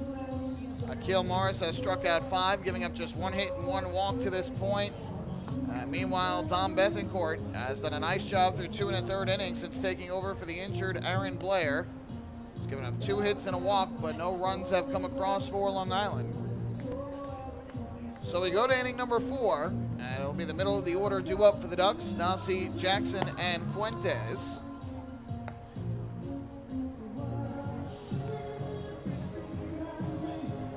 By the way, fans, when Fuentes grounded out in that wacky play in the second inning, that 3-1-3 putout, he was the 10th batter of tonight's game. And did you know that you can join Planet Fitness for as low as $10 a month? Visit planetfitness.com today to find your nearest club and to learn more. Now batting for Long Island Ducks, number 26, Brock Stassi. So Brock Stassi will come to the plate to lead things off for Long Island. Again, the Ducks will make their way back east to Waldorf, Maryland, following the game tonight. They open up a 3-game series tomorrow against the Blue Crabs in Southern Maryland. Stassi takes the first pitch from Bethencourt over the inside corner for strike 1. Stassi picked up the first hit of the ball game in the second inning. They singled through the right side to get things started, but was stranded at second base. The 0-1, and he lays off this pitch. It misses a little low and outside. That's going to even up the count at 1-1. Stassi last night was 0 for 3 at the plate, but did draw a walk and scored the lone Ducks run. 1-1, high pop-up in the air to the right side of the infield. Jimmy Paredes making the call along the line. He'll make the catch. And Stassi is retired for the first out of this 4th inning.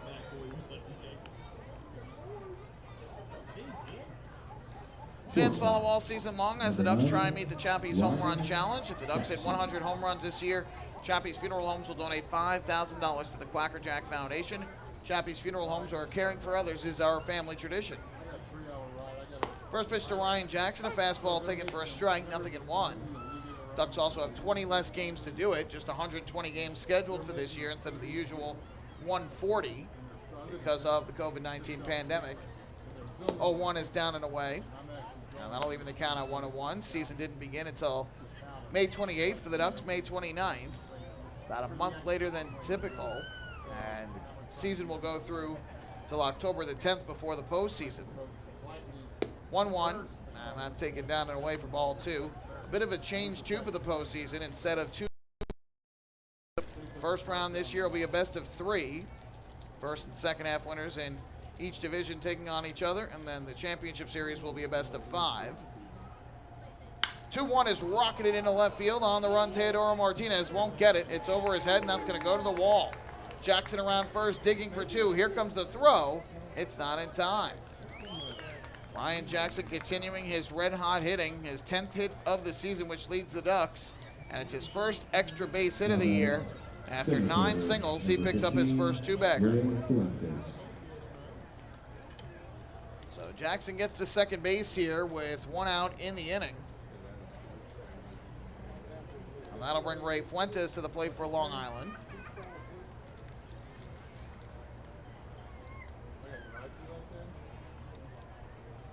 First pitch on the way. Fuentes takes the fastball that misses outside. 1 ball, no strikes on Fuentes, who, as we mentioned, hit that wacky ground out back in the second inning to first. It was booted by Paredes, deflected to the pitcher, picked it up and flipped it right back to Paredes. 1-0, and the fastball zips outside. 2 balls and no strikes. Fuentes was 2 for 4 last night, the only Duck with 2 hits in the game. Or excuse me, that was Jackson who had 2 hits last night. Fuentes had 1 hit and drove in the lone run with his RBI double in the 6th inning. 2-0. Fuentes takes. Bethancourt misses down and in. We'll see how far Bethancourt can go. He has thrown 47 pitches to this point, just 25 of them for strikes. No action yet, though, in the West Virginia bullpen. Jackson leads off second with 1 down. Here's the 3-0. Fuentes takes all the way, and that catches the bottom of the strike zone, much to the chagrin of Wade Fuentes, who had already tossed the bat away, thinking he had ball 4.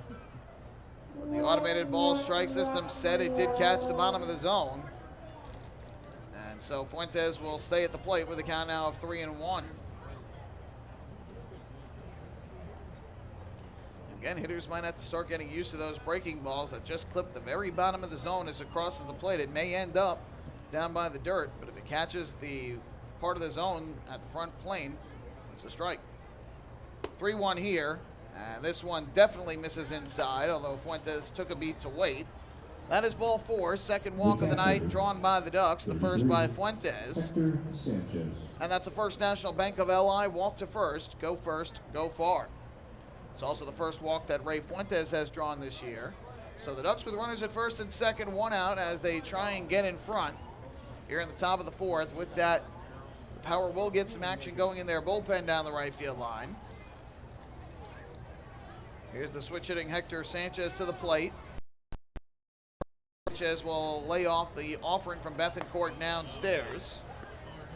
And the count 1-0, and with that, I believe we have some rain beginning to fall, and indeed we do. All of a sudden, out of nowhere, the skies started to open, and the rain beginning to fall. The grounds crew for the Power headed straight for the tarp down the right field line, and the umpiring crew immediately signaling for the players to leave the field, and so we will have a rain delay. I didn't see any flash, so perhaps they saw some lightning, and then all of a sudden the skies opened. But just like that, with a 1 ball, no strike count on Hector Sanchez, we will have a rain delay here in West Virginia. The weather has not been kind to the Ducks here in the early going of the season. Rainouts on Friday night, opening night on Long Island, and Sunday, which necessitated doubleheaders on Saturday and Monday. Between the Ducks and the Legends, the weather had cooperated for the first 2 days of this series. It was raining a bit yesterday. It was raining hard earlier today. The weather had held off for the majority of the day. And now it appears like we will have some rain, although, of course, as I say that, for the moment, it seems like the rain has died down a bit. It did slow up for quite a little bit, but again, it is still falling. I could see that with the green tree background beyond the outfield wall. You can still see some rain falling. So again, the West Virginia Power staff will bring the tarp out onto the field, and we will step aside with a rain delay. Ducks and the Power scoreless as we play in the top of the 4th. 2 on, 1 out, and a 1-0 count on Hector Sanchez as we await this rain delay to cease. We will send you the audio soundtrack of the Ducks 2004 Championship DVD, A Season to Remember. As soon as we have any updates, we'll be sure to pass them along to you. You can also follow the Ducks on Twitter at twitter.com/LIDucks. And the update to you right there. You're listening to the soundtrack of the Ducks Championship DVD, 2004 Long Island Ducks, A Season to Remember. The Long Island Ducks baseball game is currently being delayed due to inclement weather. We will update you on the status of the game as soon as possible, and thanks for listening to Long Island Ducks baseball exclusively here on LIDucks.com. We now return you to our trip down memory lane.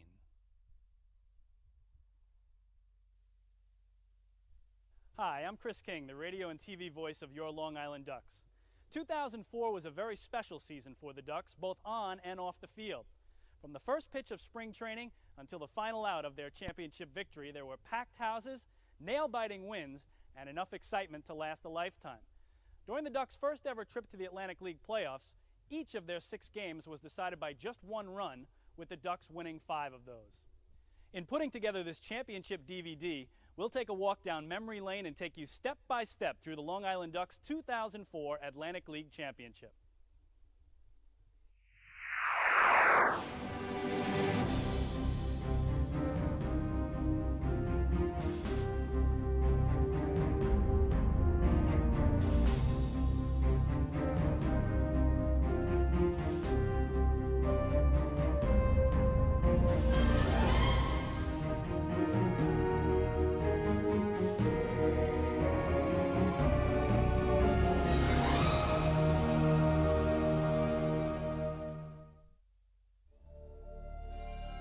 Following another close call at the end of the 2003 season, the Ducks had finished second in 6 of 8 halves through their first 4 seasons of play and still had never qualified for a playoff spot.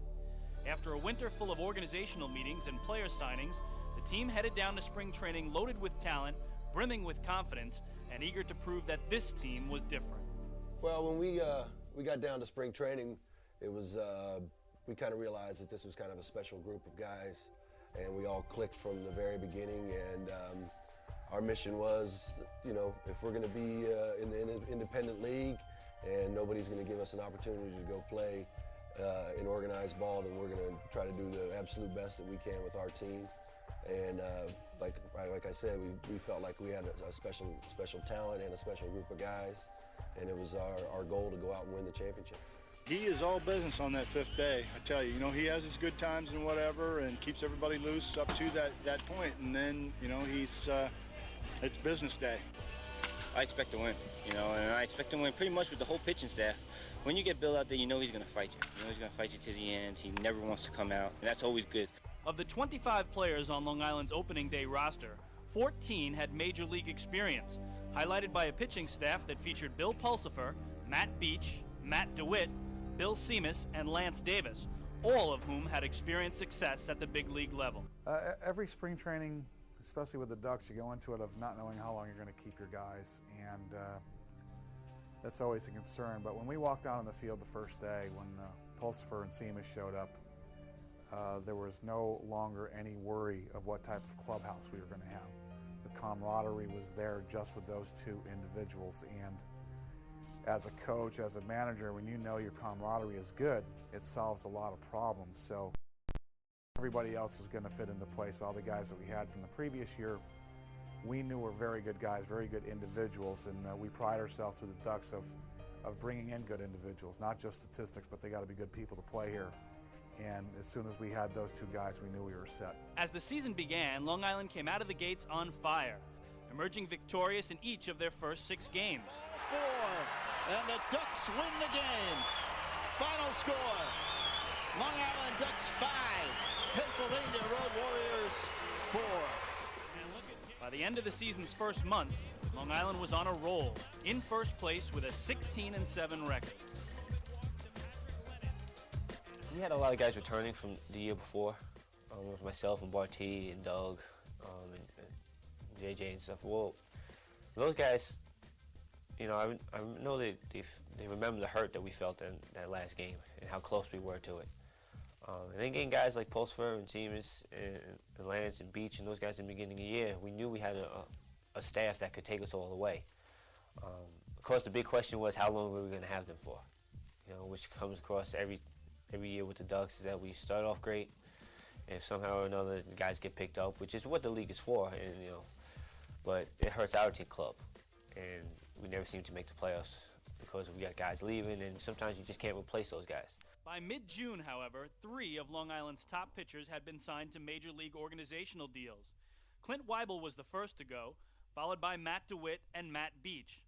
Following their departures, the Ducks hit a skid, and, following a July 5th loss at the hands of the Nashua Pride, found themselves 1 game behind the arch-rival Bridgeport Bluefish with just 7 games remaining in the season's first half.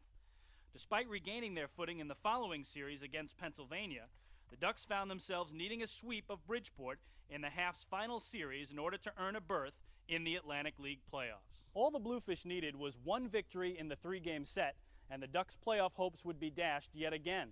And the Ducks would have to do it against their arch rivals on the road in a ballpark in which their playoff dreams died in the last week of the 2000 season. They'd also have to do it in a ballpark where they'd only won 13 times in 37 games coming into the season. You're listening to the soundtrack of the Ducks Championship DVD, 2004 Long Island Ducks, A Season to Remember. The Long Island Ducks baseball game is currently being delayed due to inclement weather.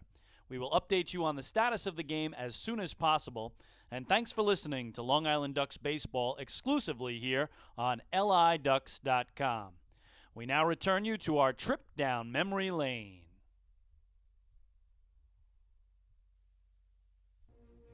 The three-game series with Bridgeport during the July 10th through the 12th was quite an exciting series, and it was great to have the fans coming over. I mean, there was so many little facets of that particular series that was going into play that not a lot of people, unless you'd been around and been a part of the Long Island Duck organization for a while, would really understand the complexity of it. With that veteran team that we had, we knew that if we just went in and played one game at a time, which is of course very cliche, but yet it's very applicable for the situation. If we win the first couple of games, that we would put the pressure back on them, and that's what we did. The Monday night game, after it being called after the 9 innings, was very frustrating for all of us, both teams in general. I know the feeling after the game, that last night when it was raining, we were in the clubhouse and we were going, this can't happen. I mean, we can't end it like this. We had just come back. I mean, we battled our butts off. And so did Bridgeport. I mean, it was a great series that we played against them. We beat them the first 2 games of the series. It came down to that last game. They had scored a couple runs in the beginning, and we fought back to tie it. And it came down to the 9th inning, and we were playing in the rain the whole game. And when they called the game and took us off the field because of the rain, it was kind of mind-boggling. It's like, what are we doing? We've been playing in this for 9 innings, and all it takes is we finish 9 innings. The next person to score will win. So the Long Island Ducks headed home. The July 12th game was declared a tie, with a new August 9th game rescheduled to be played in its entirety and no playoff spot yet secured. Despite the fact that they had come so far, the Ducks had no closure. The second half would begin, but there was still 4 weeks of baseball to play before the first half champion would be declared. Well, so we start the second half of the season. We don't know who the first half champion is, and we're going to play that game 2.5, 3 weeks out. It really kept the tension around here at a certain pitch. Certainly kept all the fans' interest. We started to point our whole season towards one game, and that's sort of good and it's sort of bad. For the fans, it was high drama. For us in our organization, it was high drama. For the ball players, so we were all focused in on that August 9th game. And while the Ducks would have to wait for their chance to play for their first ever playoff spot, they would continue their pursuit of individual and team records that would fall during the magical 2004 season.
The Ducks' second half playoff drive has begun.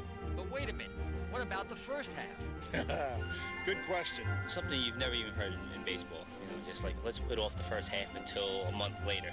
Because of a rainout, the Ducks and Bluefish have yet to decide who won the North Division. They'll replay the game in its entirety August 9th.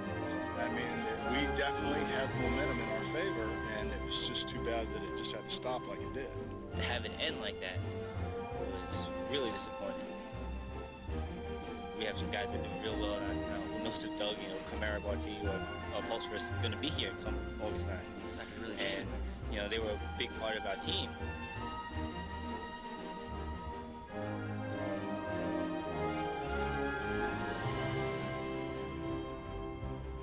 Days and counting till August 9th.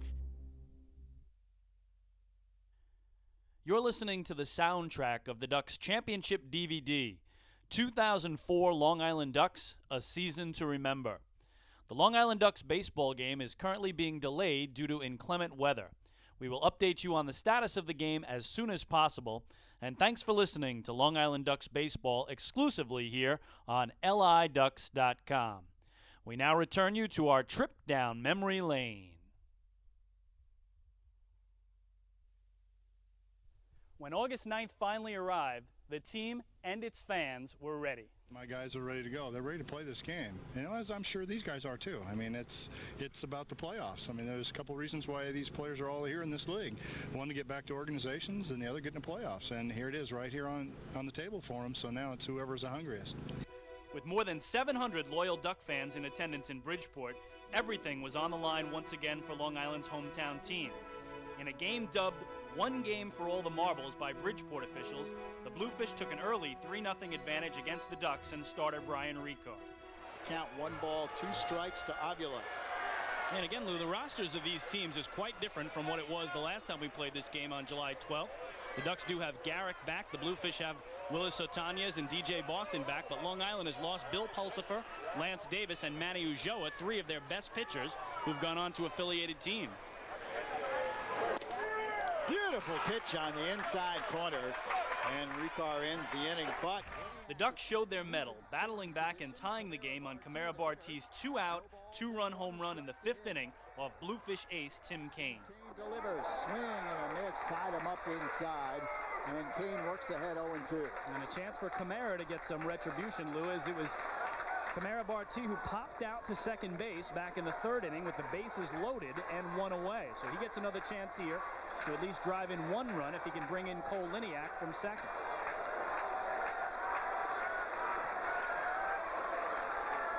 0-2 pitch, swung on and drilled to deep left field. Going back is Otanez. It's gone. A home run for Barty. A 2-run shot. And we are all tied at 4. Well, for Kamara Barty, his team-leading 18th home run. We were down early, so we were like, all right, now we got to fight back. But once he hit that 2-run home run and we're dead even, it's a whole new game. It's like, all right, it's 0-0. Now it's our game. We have the momentum. Let's take it. Let's go all the way with this. Now Andrew Salvo. Be interesting to see if he tries to bunt here. I would think so. Bridgeport thinking bunt. Lualoa now coming in at 3rd, and Salvo bunts it. It's a good-looking bunt, and they're going to go to first. For a second, Sherman thought about going to second, but then got the sure out at first base. Salvo does his job. Sacrifice bunt sends Rodriguez down to second, and he is the potential go-ahead run for the Ducks.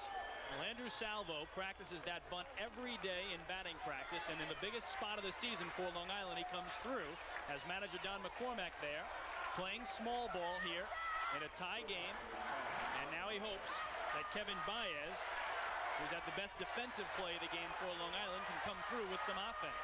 And the Duck fans making some noise now. Baez and Justin Davies will try to give the Ducks the lead. Baez swings and lifts it deep down the right field line. Pennyfeather is there, makes the catch. Rodriguez is going to try to go. Pennyfeather's throw is into the stands, and Rodriguez will score on the overthrow. Long Island takes the lead. It's 5-4 Ducks.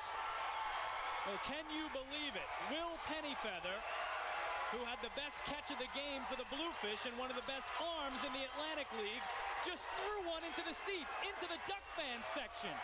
And as he did, Luis Rodriguez, who was tagging, is able to circle 3rd and score. The Ducks have their first lead of the game in the top of the 9th on a Will Pennyfeather overthrow. With the Ducks now holding a 1-run lead, Long Island called on closer Bill Seamus for the final 3 outs. And the Bluefish now down to their last strike. And much like they do at Citibank Park, the Duck fans are on their feet throughout this ballpark, hundreds of them, standing and cheering for what they hope will be strike 3. No balls, 2 strikes to Boston. Seamus gets the sign. Here's the 0-2.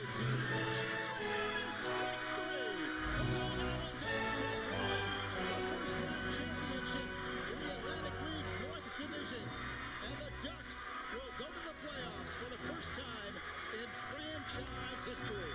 And you see the jubilation on the mound. It has taken them 4 years, 3 months, and 12 days since the first pitch in franchise history was thrown back in April of 2000. But there will be postseason baseball on Long Island come September for the first time ever. And that guy, Bill Seamus, is the happiest man on the field. The Ducks battle that. You're listening to the soundtrack of the Ducks Championship DVD, 2004 Long Island Ducks, A Season to Remember. The Long Island Ducks baseball game is currently being delayed due to inclement weather. We will update you on the status of the game as soon as possible, and thanks for listening to Long Island Ducks baseball exclusively here on LIDucks.com. We now return you to our trip down memory lane. Once we got to that last inning once we brought Seamus in the 8th and we got through that, and knowing that, our cards are on the table. Everything that you kind of laid out before the game, how you want the game to go, and everything is just, it's right there for you. You just stick by your game plan that you pretty much had thought out. And when it gets down to it and it comes to, here it is, right on the table for Mr. Seamus, and the guy we've counted on the whole time. And it's like I've said before, he's one of them guys that you count on night in, night out.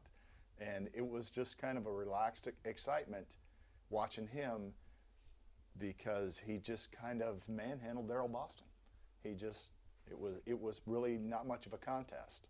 And it was just, after that, it was such a relief, to finally get on the board with that first one, that the three of us, me, Buddy, and Dave, just kind of was embraced, and we let them do their thing on the field, and it was a relief sensation. Following a dizzying post-game celebration, the Ducks returned to the reality of the second half. With 7 of their pitchers now gone and pitching for affiliated teams, the team struggled in the month of August, posting a record of 14-16 with a 5.63 ERA. With the key pitchers now departed, it was clear the Ducks' playoff hopes would depend on a promise made by a group of pitchers all the way back in spring training known as the Band: Bill Seamus, Bill Pulsifer, Matt Beach, and Lance Davis. Those guys, upon leaving, vowed to us that if they didn't get called up to the big leagues, they'd come back, and that's the rest is history. Those people came back, and we played 7 consecutive one-run games. Well, those at the end of the first half, prior to us having to reschedule the August 9th game, I remember being in the dugout and talking with Pointer about, and this is a guy that's won a World Series at the major league level, and we both had the same feeling of playoff baseball. It doesn't matter where you're at, little league or on up, it's just a special feeling, and that's the real reason that true baseball players play, and that's to have a chance to win a championship. Not for the money, not for the fame, not for anything like that. It's just to go out and compete at the highest level of your league, wherever it be, and you to be the top of it. It's really a special thing, winning a championship. And there's plenty of guys that play their whole careers and don't even make playoffs, let alone win a championship at any level. So it's really a special thing. And when a group of guys gets together and accomplishes something, it's camaraderie. It's a very special thing. On September 14th, the leader of the Band, lefty Bill Pulsifer, was the first to make good on his promise to return. Within 5 days, Seamus, Beach, and Davis followed suit, and Long Island's once awe-inspiring pitching staff was back at full strength just in time for the team's first ever playoff appearance. The first playoff game in franchise history was on the road on Tuesday, September 21st, 2004 at historic Holman Stadium in Nashua, New Hampshire. The Nashua Pride held a 10-8 advantage over the Long Island Ducks in the regular season, and they featured an explosive offense led by former Major League All-Star Dante Bichette. Despite rallying late in the game, the Ducks fell 3-2, and their playoff hopes were in danger just one game into the best-of-3 series.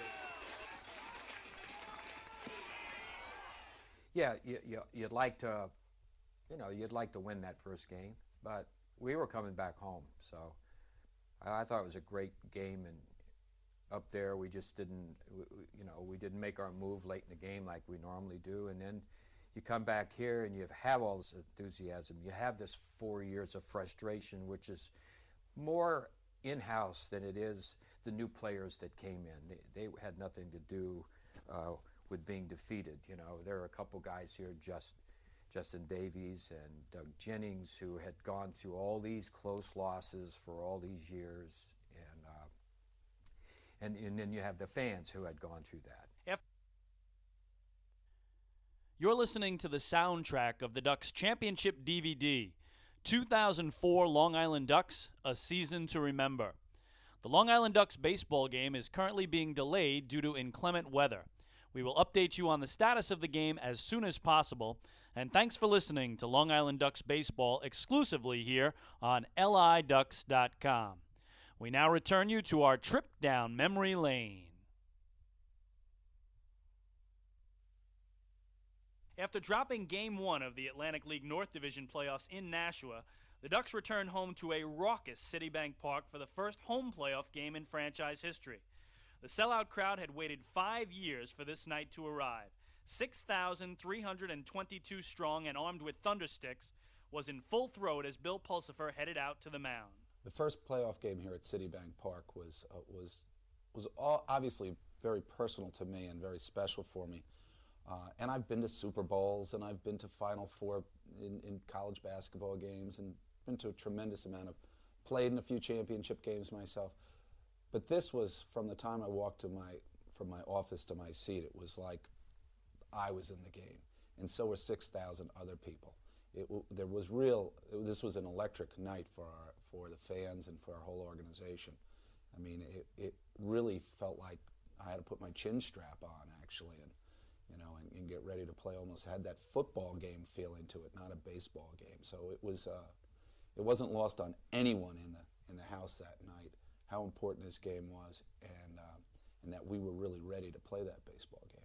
After Pulsifer exited with a one-run lead in the 7th inning, relievers Jordan Zimmerman and Joe Cotton got the game to the 8th inning for Bill Seamus, who slammed the door shut on the Nashua Pride with a 6-out save. With a 3-2 victory of their own, the Ducks were headed to the decisive Game 3, with Lance Davis headed to the hill. Davis was dazzling in Game 3, tossing 7 2/3 innings of shutout ball before giving way to Joe Cotton, who closed out the 8th inning. And while Davis was brilliant, his counterpart on Nashua, former Duck Denny Harriger, was equal to the task, leaving Long Island clinging to a 1-0 lead going into the final inning of play. Interesting, we're going against Denny Harriger, who we had let go, and we always thought with Denny, if you can get him early, you're going to get him big. And we got him a little bit early, but then he settled down and pitched a great game. He really pitched a great game, and I was just amazed at the pitches he was throwing, where he wanted to. But we just had better pitching that day. We had Lance Davis and we had Bill Seamus, and they didn't. After Seamus closed out the Pride in the 9th, the Ducks had clinched the North Division title and were headed to the Atlantic League's championship round. The post-game celebration was subdued as the players in the clubhouse knew there was still one more mountain to climb. The Ducks would battle the Camden River Sharks in a best-of-5 Atlantic League Championship Series starting Friday night, September the 24th at Citibank Park in Central Islip. Game 1 of the Atlantic League Championship Series was a high-scoring affair, with Long Island leading 10-6 in the top of the 9th inning and the bases loaded. Manager Don McCormick turned to Joe Cotton to get the game's final 2 outs. For once, Long Island's bullpen didn't respond, as former Montreal Expo Chris Widger stepped to the plate and hit a grand slam home run to tie the game at 10. In extra innings, it was Justin Davies who took center stage and played the hero. The original Duck, who had amassed over 500 games in a Long Island uniform, was now in position to register his first game-winning playoff hit. Facing Camden's Evan Thomas with Jason Johnson on third and 2 outs, Davies lined the shot to right field with 2 strikes to deliver an 11-inning, 4-hour and 22-minute Ducks win, and a 1-0 series advantage heading into Saturday night's Game 2. We were on Game 1 of the championship series. The game's tied. I think it was in the 11th inning or 12th inning. I know it was extra innings, and I came up with 2 outs facing Evan Thomas, who just recently came back from winning the championship with Buffalo in AAA. 2 down and man on, I think he was on third. And he got 2 quick strikes against me. And I'm saying, all right, I know that he's going to try and end up throwing a curveball really low inside, and because he had a really good curveball, and trying to throw it low and into lefty, trying to ground out somewhere. So I was kind of relaxed, took a deep breath, and just tried to put the bat on the ball and let something happen. I wasn't really aiming for the hole, to hit the ball between first and second. I just saw the ball, I saw the break, stayed with it, put the bat on the ball, and once I saw that ball go to the infield, it was just a shot of adrenaline just went right through me.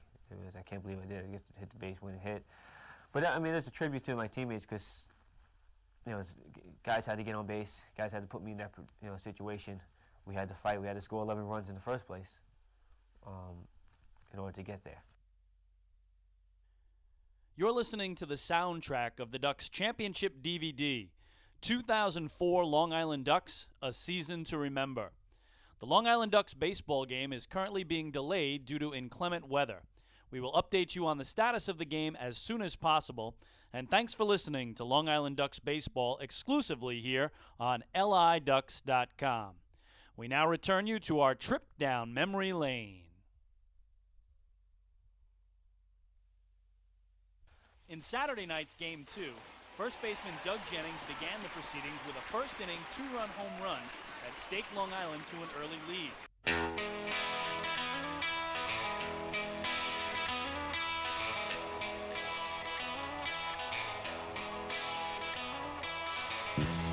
Welcome back inside Appalachian Power Park. An announcement is about to be made to the fans here in the ballpark. But we have been told here as the Ducks are making their way off the field, as are some members of the Power that were still out here on the field before the rain delay. Tonight's game is going to be called because of unplayable field conditions. The warning tracks on both sides certainly have a lot of standing water on them right now, as the skies just opened all of a sudden out of the blue and completely drenched the field. Here's the announcement. Unplayable. Might be some ducks swimming over there in the corner. Anyway, the game will currently be suspended. We'll pick the game back up on Tuesday, September 28th, when the Ducks come back here to Appalachian Power Park. And the second game will be played into a 7th-inning game. So as you hear there, they are not postponing the game. They are suspending the game because of the unplayable field conditions. The tarp also, actually, when it was put on the field, it went a little too far to the third base side, and so it appears that some of the infield, specifically the back edge of the infield from first base to second base, was exposed, and a lot of standing water is out there right now. So they're suspending this game, which means they will pick it up from this spot, which is the top of the 4th inning with runners at first and second, 1 out with the Ducks at bat. And they will pick it up from this point on September the 28th when the Ducks are back here in West Virginia. Their only other trip here to West Virginia, that's the opening game of the series. They're going to pick it up at that point, and then they will play a 7-inning game for the originally scheduled game that was set to be played that night. So tonight's game is suspended. They will pick it up from this spot, September the 28th. Don't have a specific time for you just yet when they will pick it up, and then the originally scheduled game will get played after that, but it will be a 7-inning game. This game suspended here in the top of the 4th inning with the Ducks and the Power scoreless. And it's going to provide a potentially tricky situation because this would obviously be a first-half game, so if it comes down to it for either division to decide the first half, it may not be able to be decided until September the 28th, which should prove to be an interesting wrinkle. So with that, that's going to do it for us here tonight in Charleston, West Virginia. The Long Island Ducks, the West Virginia Powers, suspended due to inclement weather and unplayable field conditions. The teams will pick it up from this point September the 28th when they revisit here at Appalachian Power Park. They'll pick it up in the 4th inning, and then they will play a 7-inning game for the originally scheduled game. Meanwhile, the Ducks will continue their road trip tomorrow in Southern Maryland, the opener of a 3-game series between the Ducks and the Blue Crabs. Pre-game show is going to be at 6:20, the first pitch at 6:35, and you can follow all the action right here on the Long Island Ducks Broadcast Network. My name is Michael Pollack. Thanks so much for tuning in for the beginning of this game. Unfortunately, we weren't able to complete it, but hope you enjoyed what you were able to listen to. Have a great rest of your night. We'll do it all over again on Friday in Waldorf, Maryland for the first of 3 between the Ducks and the Blue Crabs. Good night and so long from Appalachian Power Park.